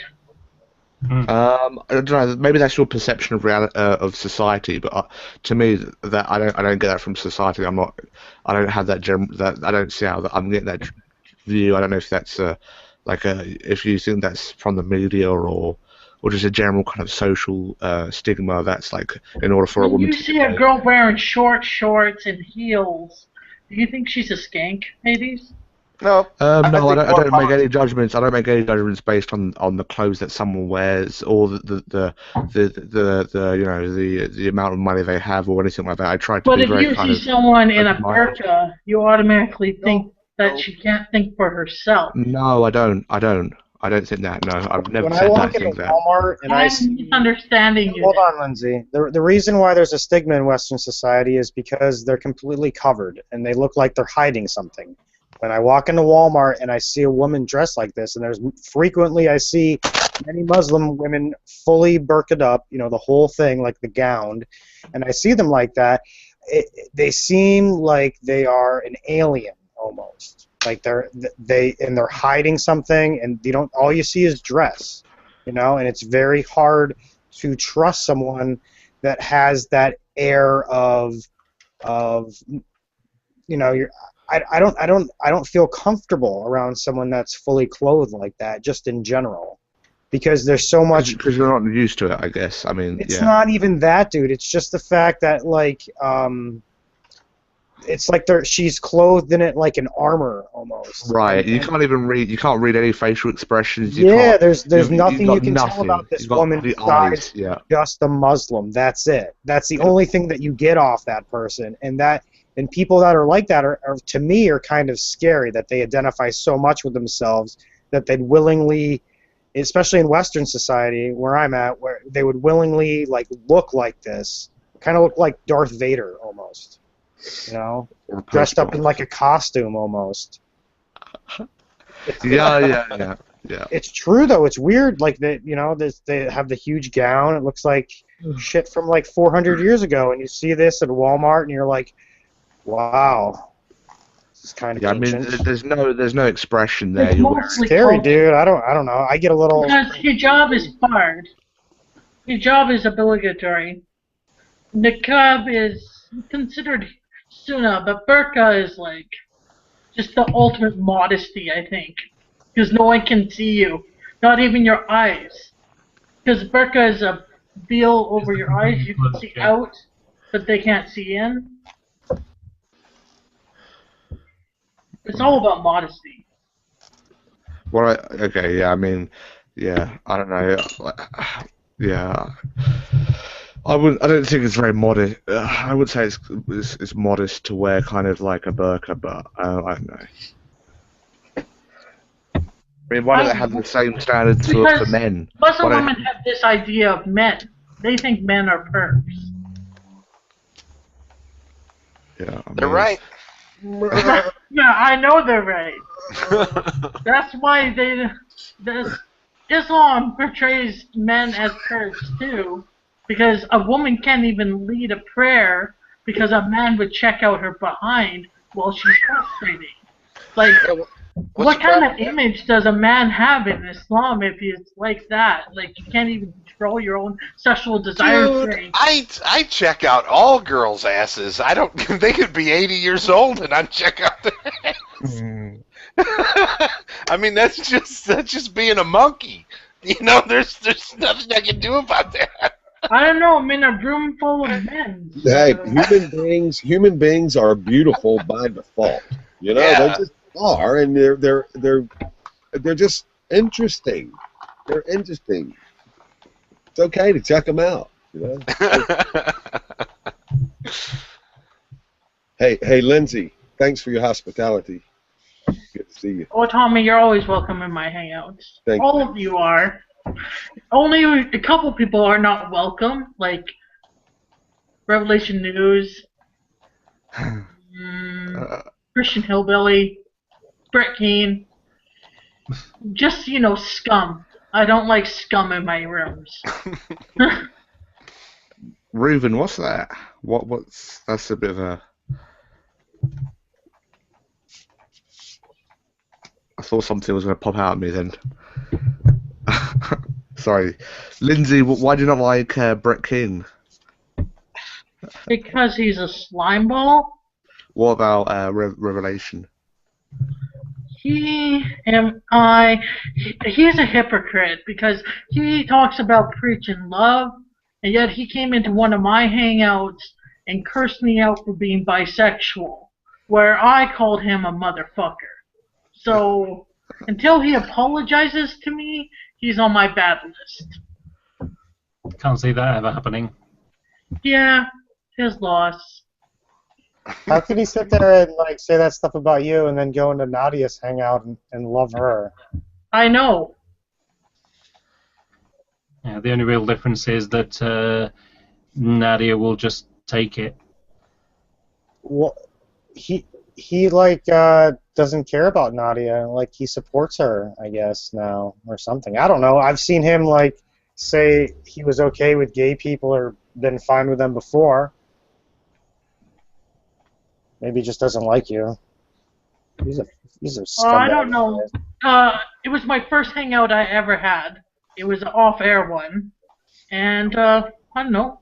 We were talking about homosexuality, and I think, oh no, he got offended because Haley said the whole Jesus thing, whatever. Will Jesus come inside of me? You remember that, Hades? Remember when I Yeah. freaked out on you? You got so angry at me, man. Wow. It was really funny. Well, Brett King certainly wouldn't be able to join this hangout because I have him blocked. Oh, And good for you. And he's the only person I've actually got blocked. I have Christian Hillbilly blocked, so he can't join that hangout. This hangout. Yeah.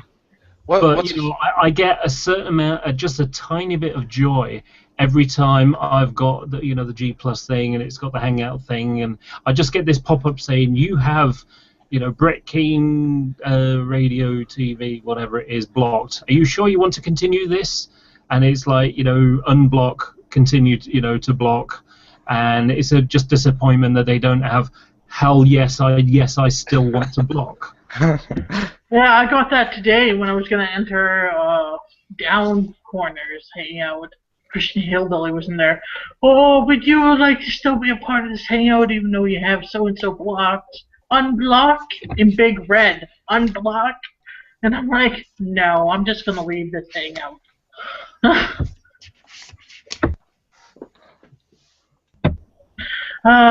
That's the great thing about the internet, is you can block people from your life.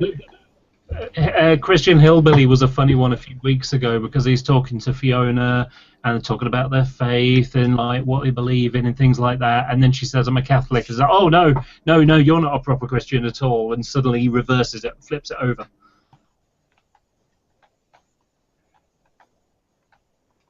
Yeah, I just found that hilarious. You know, she was a proper Christian right up until she said she was Catholic. Yeah, isn't that something? I never really understood that, but No true Scotsman. yeah. So what happened with you and Brett, Cliff? Oh, nothing really. I know his history, and I know that he's a lying sack of shit. Okay. You know, I mean, there was a simple one a couple of weeks ago, well, about a month and a half ago now, blimey. It was the Star Splitter one where he was muting him and trying to turn his camera on. Yep. And there he is telling G-Man, "No, I'm not doing this." And fortunately, Star Splitter had recorded the video, was recording the video at the time, and demonstrated this is what was happening. So all the time that you know, he's saying no, there he is clicking away trying to turn the camera on. You know, the guy's a liar, and he has no interest in the great debate, if we want to call it that. Yeah. He has no interest in these discussions. His only interest is to create drama and strife, and you know, that gets him attention. You know, and sometimes he'll try and make some money out of it as well by crying poverty and, oh, he's going to be kicked out of his house, or J-Dubs needs a new computer and can you help? That was the latest one. J-Dubs needs a new computer. Stop.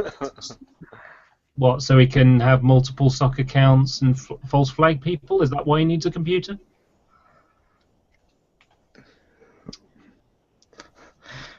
Don't know why I can't just buy a computer. I just bought my a new computer because I'm trying to get a sort of a show set up on here, but it's kind of Amazon delivery is being a bit of a fuck up. Order's like 3 days late and it still hasn't arrived. What kind of show do you have planned? I don't know. Something's still in the works. I don't know, a weekly kind of show, but it's kind of yeah, it's quite hard to do so because like, you know, you sort of think of a name, then a format, then I'm trying to get like some kind of music for it, and yeah, just having people on there as well, and yeah. I mean, any show that is sort of remotely like the Drunken Peasants is now sort of said that, oh, it's copying the Drunken Peasants, you know, which I mean, any kind of hangout which is sort of reviewing videos that are sort of talking about sort of secularism or atheism or anything like that, and there's more than one person in the hangout that's already like the Drunken Peasants. So I mean, yeah. So, Well, don't let that stop you. Yeah, for sure. But Yeah, it sounds fun. It sounds like a fun thing to do. Current events, talking about current events. Yeah, respond. Yeah, do current events. Just selection. Um, current events, responding to certain videos, and I mean, because the sort of inspiration was that with the feminist video that I responded to, I did an hour response to Lacey Green why she's a feminist, and Yeah, I watched it. yeah, yeah, and I mean, I actually came on here and I spoke to a few people. I think I actually spoke to you about it as well, and basically I got everyone's kind of input on their feminism, and then I kind of and then I used quite a lot of the points in that from what I've got from the Hangouts, and even with some people like ISIS, for example, we actually sat down and just watched the video and just paused it and talked about it and paused it. I even did that with Chaz. I don't know if any of you guys know Chaz. Yeah, and so I did that with a ton of people, and I thought, why don't I just do that and make it live and get everyone on there and have everyone's input on it? So yeah. Yeah, I don't know. I also want it to be kind of sort of. I'm worried that people are going to sort of treat it like it's some kind of just a random sort of random topic, hang out and just I'd rather like I'd prefer it to be sort of an analytical kind of people because with the drunken peasants or shows that are similar to that. Usually some of the topics, like for instance with TJ, the Amazing Atheist, quite a lot of the stuff he talks about, he doesn't even know in advance about the information, and I think his sort of general kind of audio intent or whatever is to sort of entertain. Well, yeah. So sorry, I'm rambling here, but yeah. No, that's okay. Yeah, I got what you're saying. Ramble away, Hades. You are welcome to ramble, and you're not hating on anything. Yeah. Actually, I have a hangout planned myself this week on Thursday. Nice. Oh, great. Yeah. Well, on a group that I'm in, someone posted a video or a link to a video from 1960. It's a sort of Christian video. It's called Teenage Conflict, and rejecting Christianity, teenage conflict. So. And it's this black and white movie about a boy who's working on a satellite detector, and there was a doctor, a scientist who used to live next door, and he went to university, and then he's arranged for the guy to come to the science club or something, and he and his sister tried to get the guy to stay over, stay at their place because he's an old family friend. But really, it's on the pretense of getting the parents to get with the times and not stop worrying about this Christianity thing and start thinking about science, because that can answer the questions for everything. And it's very cheesy. And then it turns out that mum's not well, and now they feel guilty about it and try to sort of head him off at the pass, as it were. But he turns up anyway, and it turns out he's a born-again Christian, and that you can have, and it just, it's got so many cliches in it, like, for example, mum says about, she's been to the doctor and she's not been feeling well, she's got to go in for some surgery, but, her faith will see her through. It's like, well, what do you go to the doctors for then? Yeah. So, anyway, what it's going to be about 6 or 7 of us, something like that, and we're just going to watch the film, and we're going to review, have a chat about it, and and some are Christians, some are atheists, and it's going to be sort of how do Christians look at this, look at those arguments, and what do they make of it, things like that. Right. One of them, the scientist guy, and he's got this kid's sort of a box with his satellite detector and and he says, if I jumble all these pieces, do you think it'll turn into your satellite detector? And it's like, oh, that's the, hurricane through a junkyard to making a 747 kind of thing. So, it's a creationist argument. Just very cheesy. But I just thought it'd be an interesting thing to talk about. Yeah, a lot of these arguments, though, they have been sort of debunked, or they've brilliant responses to them over and over and over again. I and just yet we want to still keep say hearing them. something. Sorry, Ruben. Just because someone takes a bottle of pills doesn't necessarily mean they're going to get their stomach pumped and wake up in the hospital. I know someone that just swallowed a bottle of pills and he can barely remember who he is because he survived. He's like a vegetable now. He's relearning how to walk and everything. I'm Yikes. pretty sure he didn't want to live like this. Right. Well, yeah. I think that's if they actually find them doing it, then they'll try and pump their stomach. Because yeah, My I mean, friend Joey tried to kill himself in October. He took a bottle of pills and followed it by a few shots of vodka. But his friend found him and then called the ambulance and they pumped his stomach in the hospital. And of course, but he changed a lot when he tried to kill himself. I don't know whether I really agree with pumping the stomach of someone who committed suicide. I don't know if I completely agree with that or even agree with that at all, really. I Yeah. think you may want to rephrase your sentence, because if someone committed suicide, they're dead. There's not much point in pumping the stomach. You mean attempted? Right, attempted. Yeah. Do you think that suicide should be illegal? Yeah, assisted suicide. Yeah. Yeah, I do. Yeah. Of course, I think there should be sort of certain things like maybe some kind of test to see if they have some kind of mental illness or something along those lines. I'm kind of vague. I haven't really thought about the sort of test they do, or talk to some kind of a professional or a doctor. But if it's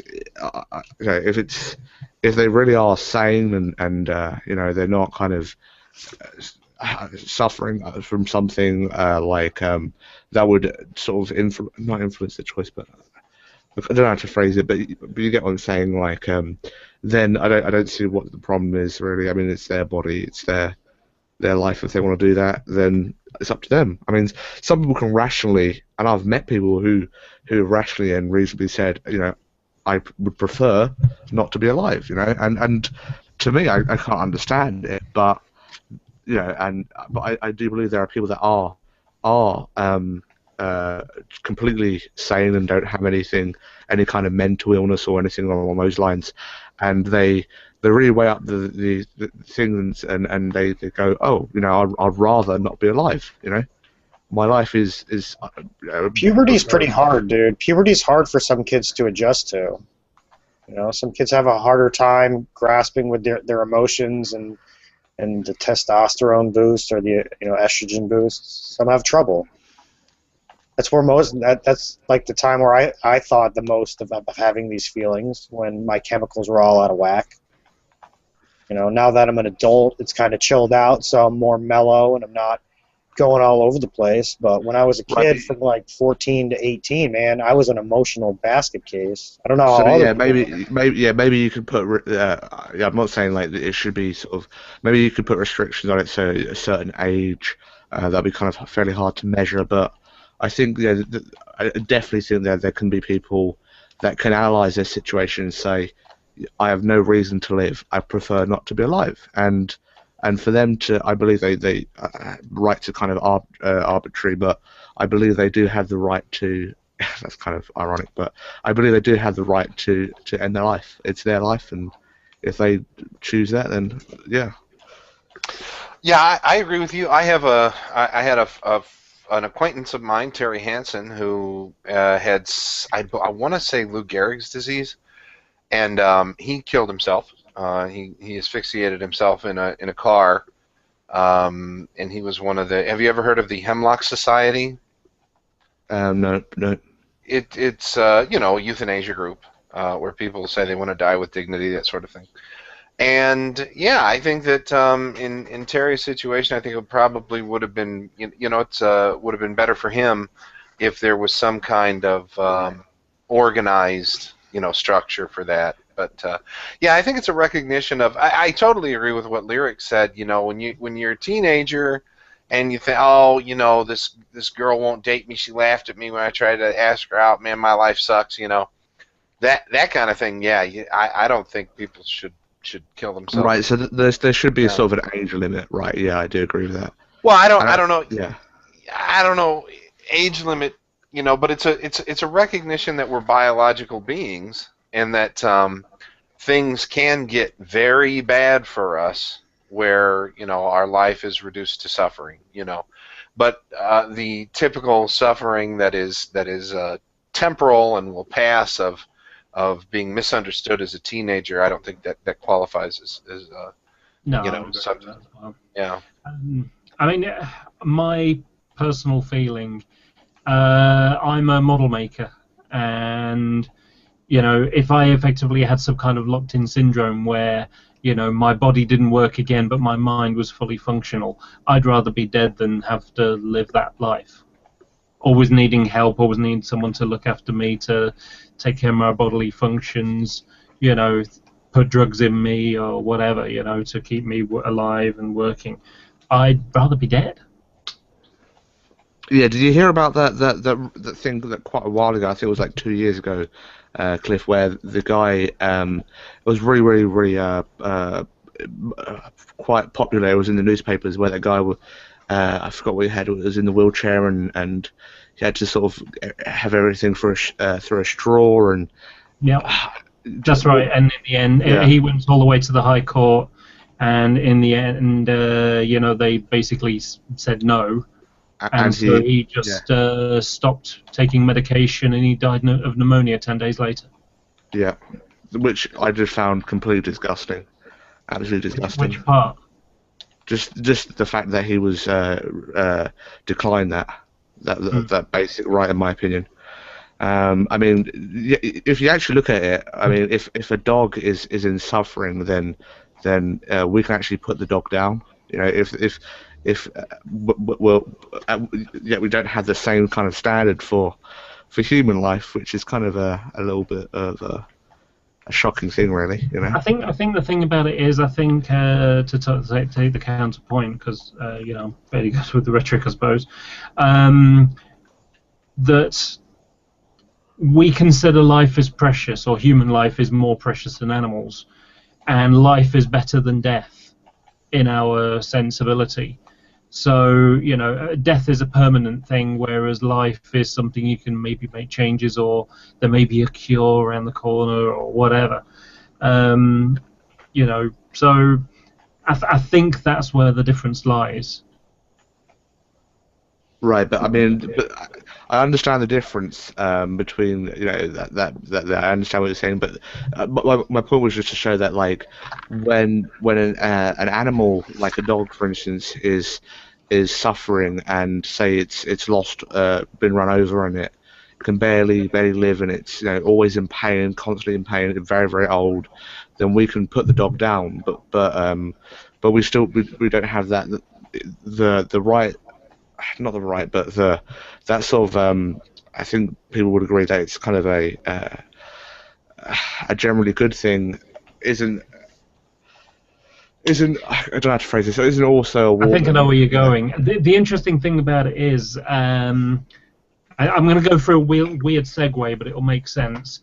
One of the problems with bestiality is that, or the reasons why it's illegal, is because the animal cannot give informed consent.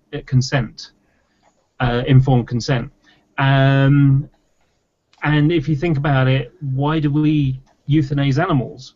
Your dog or whatever, like you said.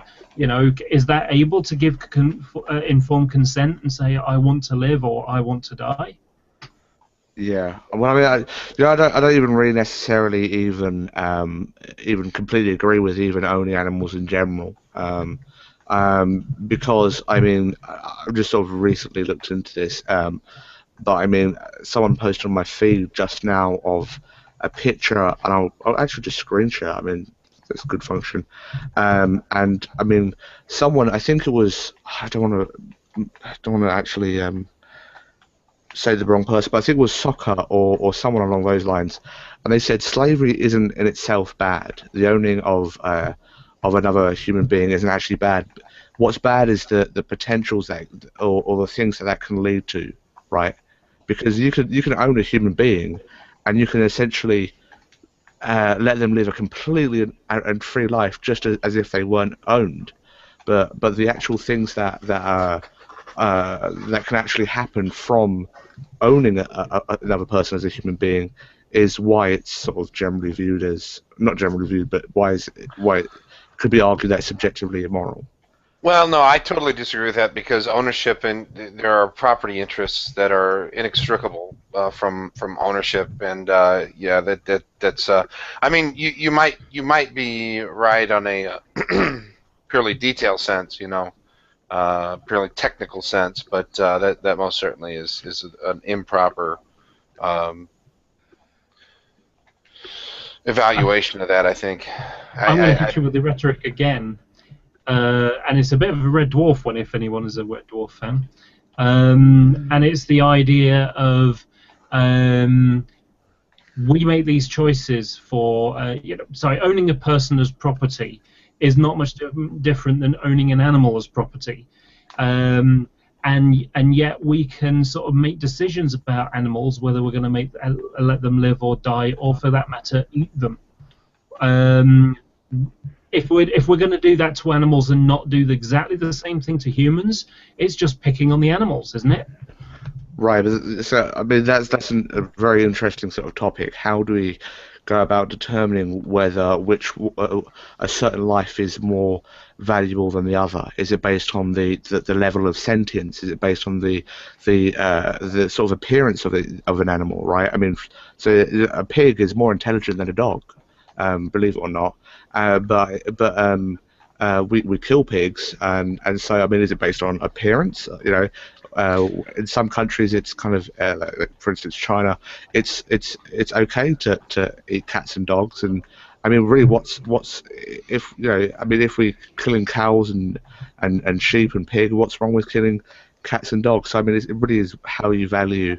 Now, there's a difference between the cat and dog thing, though. And that is, and it tends to be something a bit more popular in the Korean side of things, to be honest, or certainly that part of China connected to it, where the idea behind it is that you've got to torture these animals and frighten them, so that you get the energy into the meat. There's a cheat thing in there. That is a cultural thing that personally I find abhorrent. I think that's also to do with like making.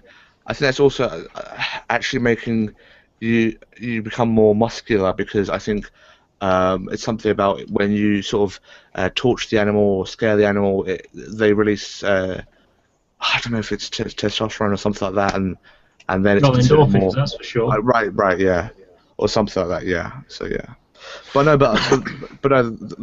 yeah. So my point was basically like it's kind of interesting how we sort of how you go about determining whether one life is more valuable or one life is more kind of it's interesting. Like what is it based on? The level of intelligence, the level of sentience. What is it really based on? I think.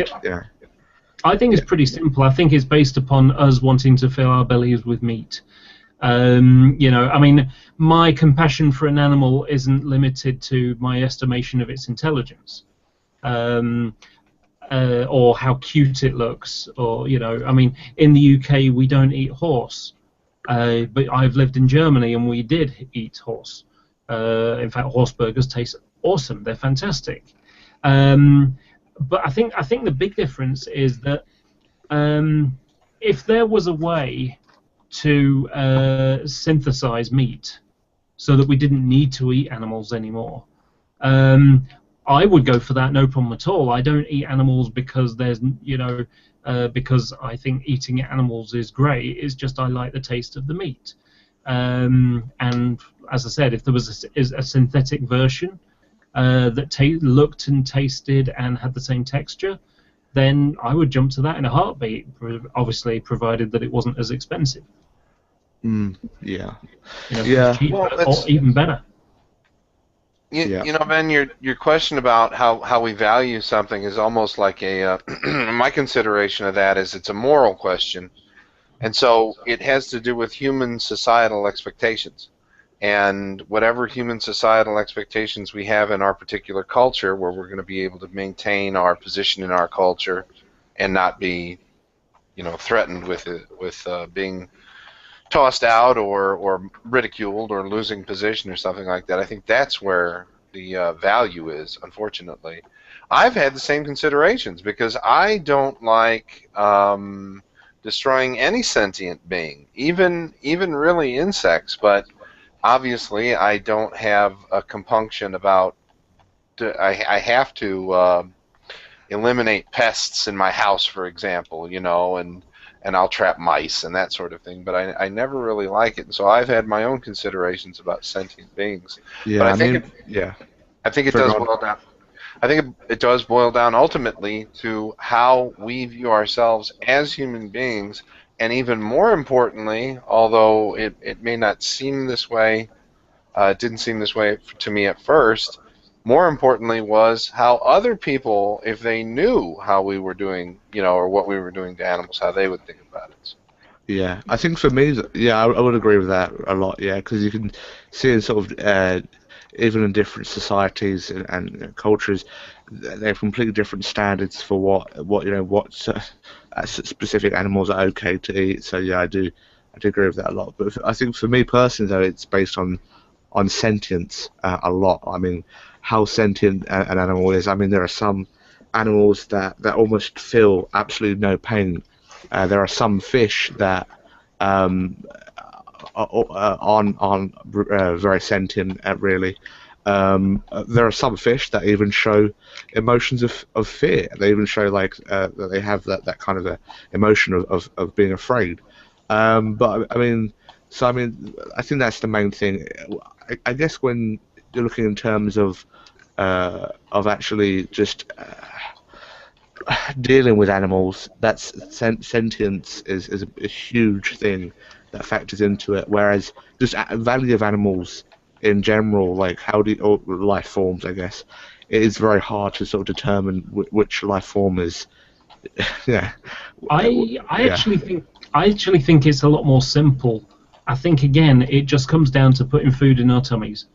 I think that's all it comes down to it. I mean, think about it this way. What animals do we eat and what animals do we have as companions? Everything else will hunt and kill and not really worry too much about it. I mean, this is the reason why pandas and lions and tigers and things like that, they've got in the way. They are game to shoot and hunt. I mean, there's an interesting idea about sort of panda bears. Put them on the menu. If you want them to breed, let's put them on the menu because there'll be an incentive to make sure that we keep breeding them. So let me ask you this question, Cliff. What is why would you say humans have the right to eat animals then? I'm not suggesting that there's a right to do it. It's an ability to do it. That's the way it comes down. I mean, so basically, it's just what we've always done. Right. Yeah.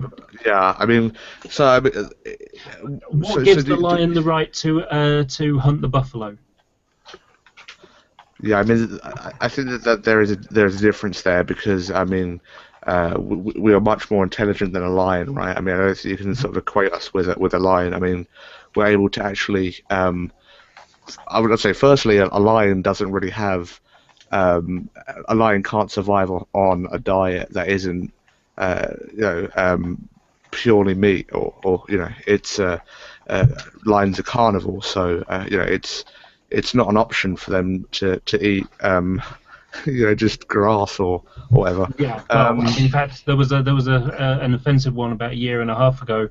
And it was Australians, an Australian couple whose cat nearly died because they fed their cat on a strictly vegan diet because they were vegans, and the cat nearly died because it needs the protein. Yeah, I mean, yeah. But I'd like to reiterate though the idea of empathy. When you say, well, why do we have a right to, or however you want to say it, to eat other humans? Or not eat other humans. I'm sorry.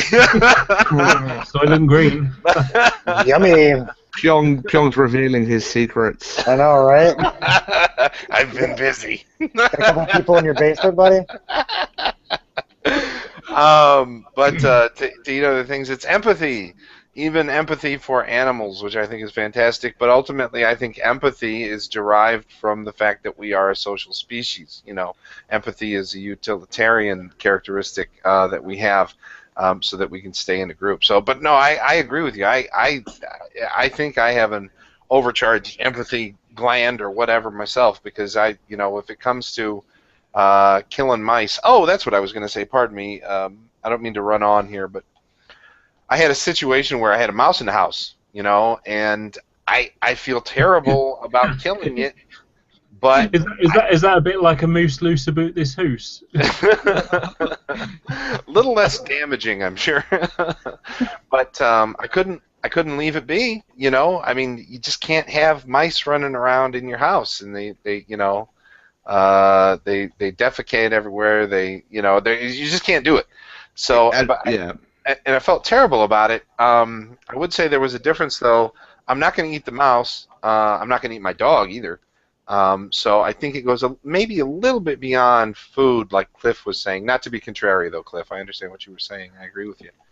But I still detested killing it, though. Go ahead. Yeah, well, yeah. I was just going to say that the point I was getting at when I said why do we think that we or just people in general have the right to eat animals as food? The point I'm getting at is by the actions of that or the almost acceptance of that, we're essentially saying that we value ourselves as higher than these animals, right? Because we have the right to kill them and eat them, and so by that there are some reasons, right? So what are the reasons? Is it intelligence? Is it kind of consciousness? That's what I think there's a word. I think you used the. I think you used the. That's weird. Okay. I think you used the wrong word, and that is the right to kill. I don't think there's a right to kill. I think there's just an ability. Yeah, we basically said we're better than these other animals, and they're tasty, so much the better. We're going to kill them and eat them.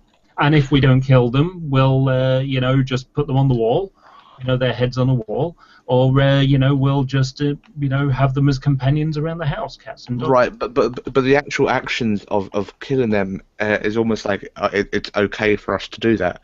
And so what makes it okay and that's what I'm trying to get at. I think Go ahead. The social acceptability. Sorry. It really comes down to the social acceptability, doesn't it? In the UK and other countries, we don't do drink driving. We in the 60s, people didn't really care that much. In the 70s, people started to care. In the 80s, people really started to care, and so on. And now we basically say it is unacceptable to drink and drive, socially unacceptable. And we're going to be saying the same thing about phone driving as well. I don't think it. I'm sorry to interrupt you. I don't think it has to do with being socially acceptable. That is what we are. We are organisms that eat things. Mm-hmm. We are the last survivors of an unbroken chain of survivors, and we've always eaten other things. They've always. That's just the way it is. Yeah.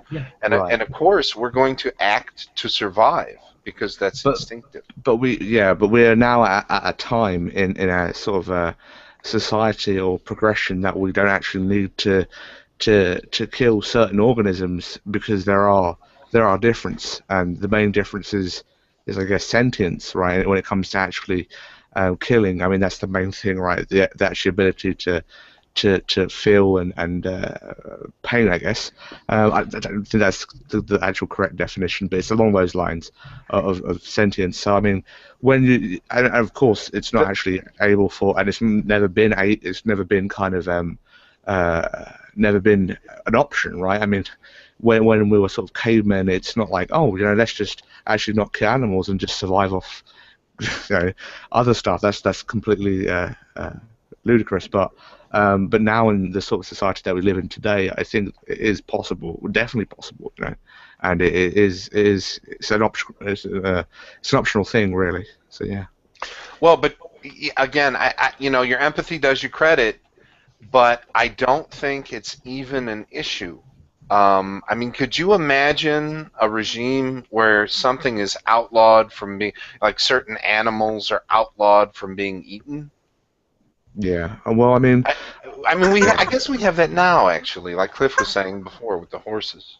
lyrics, you're really squeaky. We can't understand you. It's like you're sped up or something. Hmm. Yeah, I I'm mean, sorry. I'm sorry for interrupting you. By the way, Cliff, you were talking about drunk driving and what's Yeah, I'm just really it was you kind of went the way I was going anyway, which is social acceptability. We socially have said it's okay for us to eat animals. You know, right. it's I mean, okay to have them yeah. as pets. It's or it's okay to hunt them. You know, like deer and things like that. And traditionally we used to, the British people and the Empire and other places, they used to go shooting lions and hunting fox, yeah. things like that. Killing rhinoceroses for the horn. And elephants for the horns, things like that. So we have a history of hunting things that we desire, Right. But I mean, not always for food, sometimes for fun. Yeah, I mean, and I think I'm not going to be like I don't think you guys are getting at this, but it is somewhat of an appeal to nature in the sense that it's because it's natural, therefore it's okay. And I mean, I don't think you are getting at that, but no, I definitely think it's a social acceptance thing. I mean, I don't think any of us in this call really actually got to an age where we were mature and kind of could think for ourselves, so to speak, and we went, oh, yeah, it's okay to eat meat. Let's eat meat. Most people I would say don't even really think about that or don't even really question that too much. Well, dude, I've never gotten an animal, like I've never had a dog or anything like that, due to the fact that I don't think that I should have ownership over this animal. Like I'm very animal rights, but I don't see how that ties with eating them. Right. Well, I mean, I'll make a fairly basic argument. I mean, I think we can agree that killing an animal is suffering, and it's a sentient being, and so basically in this sort of society, and the way we've sort of progressed, we are in a kind of a situation where it's not necessary, right? We don't actually. Yeah, it is, dude. It's not. No, it's not. How are you going to feed 300 million people in America if we don't eat meat? Well, I mean, 80% of our crops go towards feeding cattle. So cattle is actually a huge amount of strain on our resources because all of the crops pretty much are going towards feeding the cattle. I mean, if that were to go straight to us, then we would have too much food to even deal with it. And I'm talking about like having a diet which is just crops, right? I mean, like wheat, rice, potatoes, and so on and so forth. So we'd have everything almost but meat, or anything with meat products, right? Sure, yeah, animal products, yeah. Well, I mean, I just don't see it doable. Right. Well, there are a few things like that are very hard to find on a sort of a vegan diet, right? Like B12, for instance. B12 is something that is only found mainly found in animals, because the reason why is because B12 is kind of found in bacteria, and animals are usually eating from the ground, and so they're getting bacteria because it's right next to the soil. But now what we're feeding our cattle is almost processed foods, so they're not getting the B12 that we need. So what they're actually doing now, and you can look this up, right? I know you're not going to take my word for everything, but now we're actually injecting our cattle with these supplements. But there are some things on a sort of a plant-based diet that you need to supplement. For instance, B12, maybe magnesium. Actually, no, I think magnesium you can get from leafy greens. But no, there are a few things that you probably need to take pills or inject or stuff like that. But generally, you can survive and arguably even live a healthier life. So, yeah. You thinking about potassium? Yeah, I think so. I think potassium. Yeah, I think it's like 3. There's 3. Yeah, I think it's potassium. Yeah. Well, I know potassium's. You get a lot of potassium from bananas. Yeah. Let me just find out real quick. But Ben? What was your original point, though? That just a general argument, really. I mean, it's We don't generally. really need to eat meat anymore, is effectively right. Okay, I have a question for whoever's in the room. Who has J-Dubs blocked? I don't have J-Dubs blocked.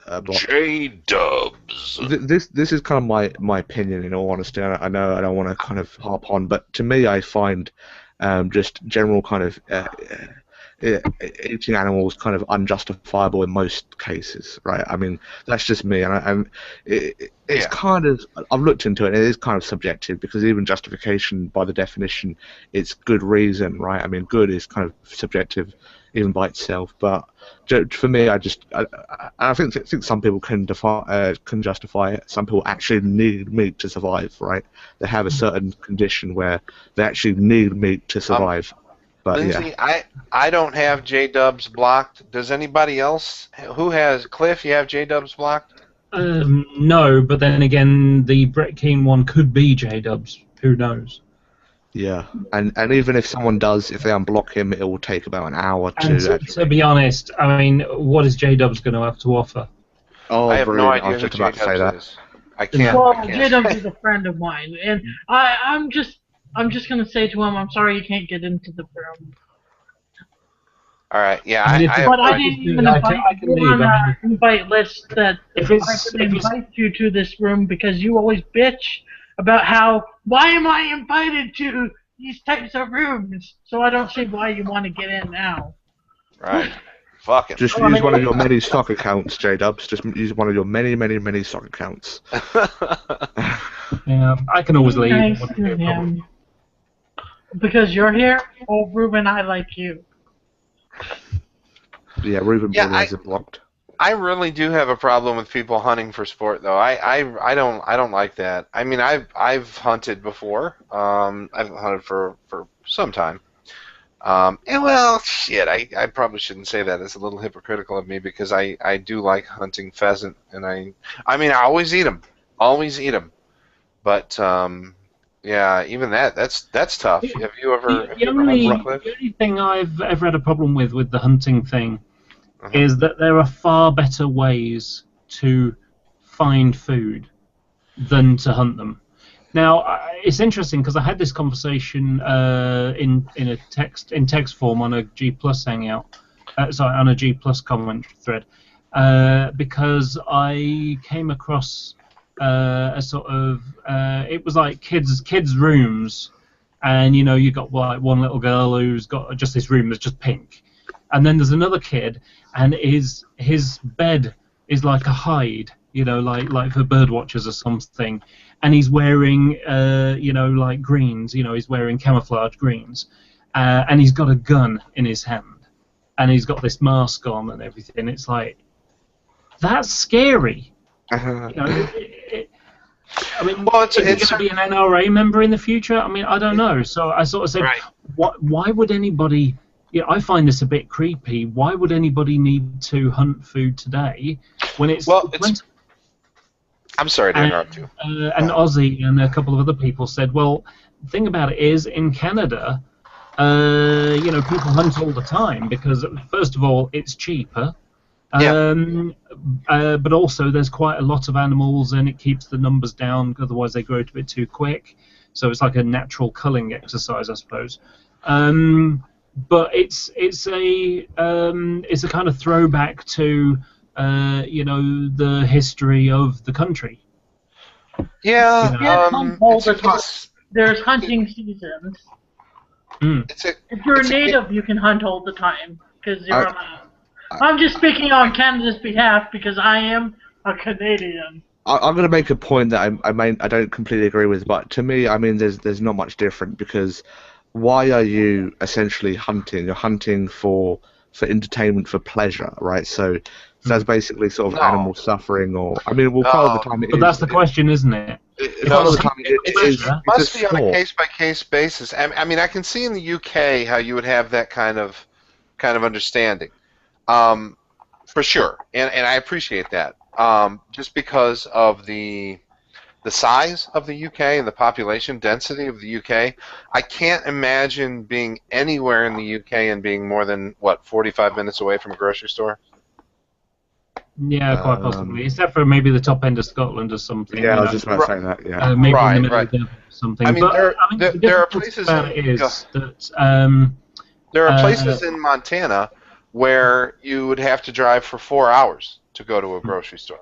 Right, but I think and yeah. So Sorry, go on. it's far more, if you have like 300 acres in Montana,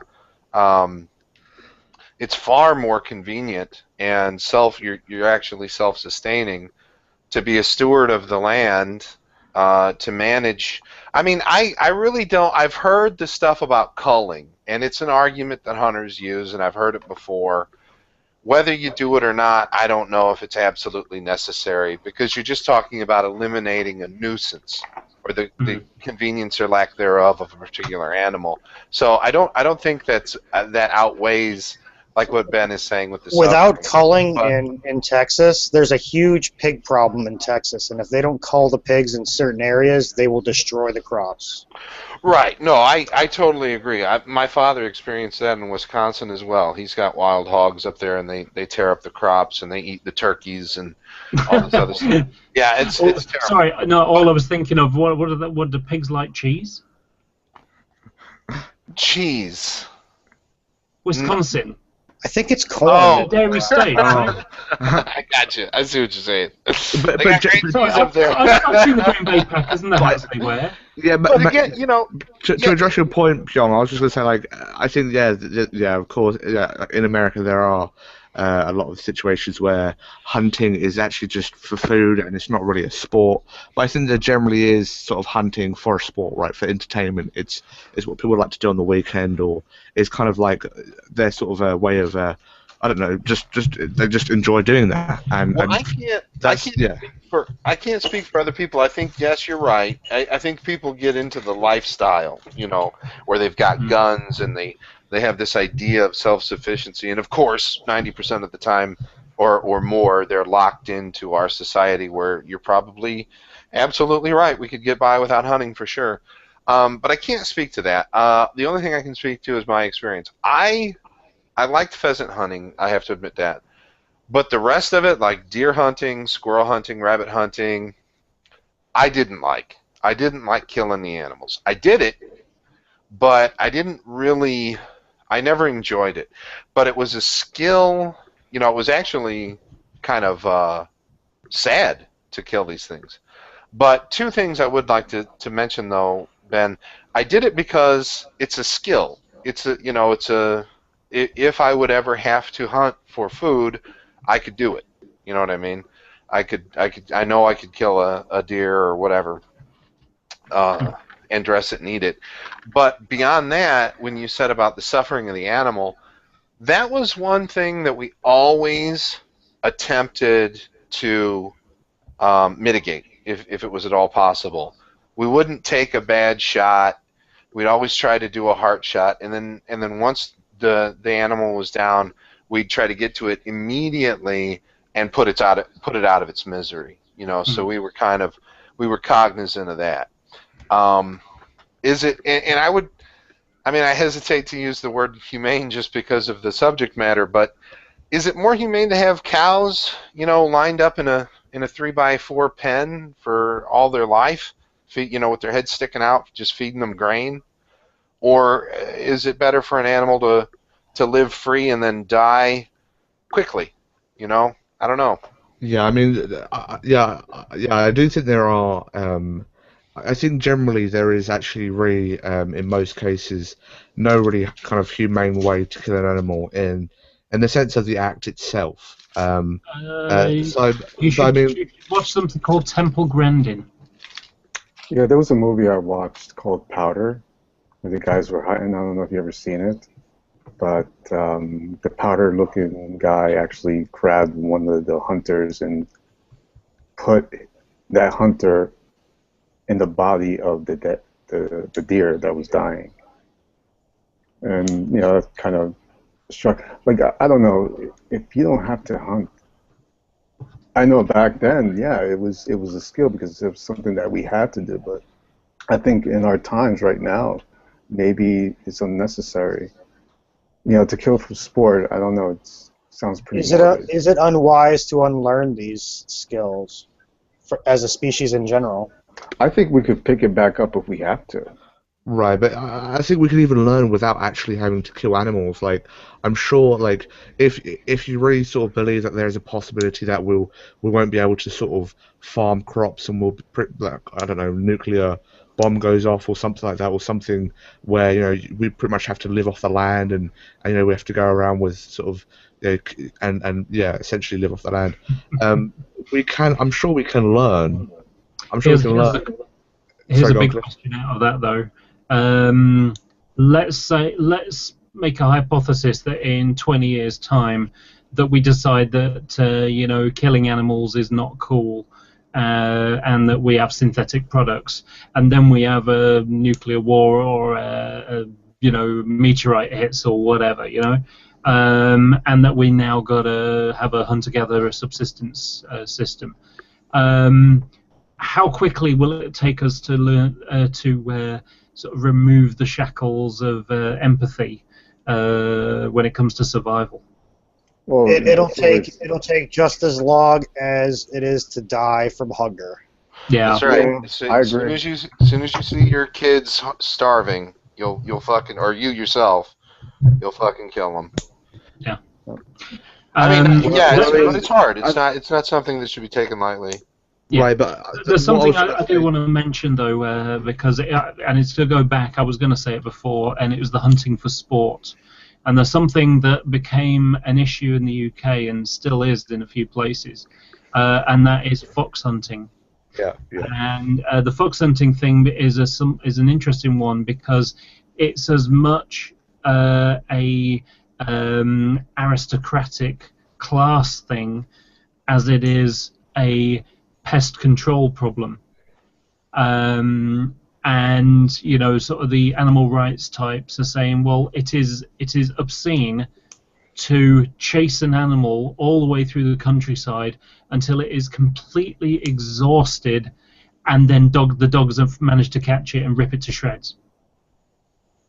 Yeah. That is obscene. The way they do it now is they lay a trail for the dogs to chase it and so on.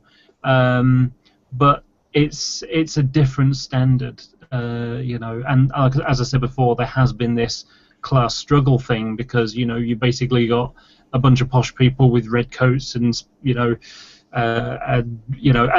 not only that, there was also the question of there are an awful lot of jobs in the countryside, who do shoeing horses, making saddles, repairing saddles, and so on,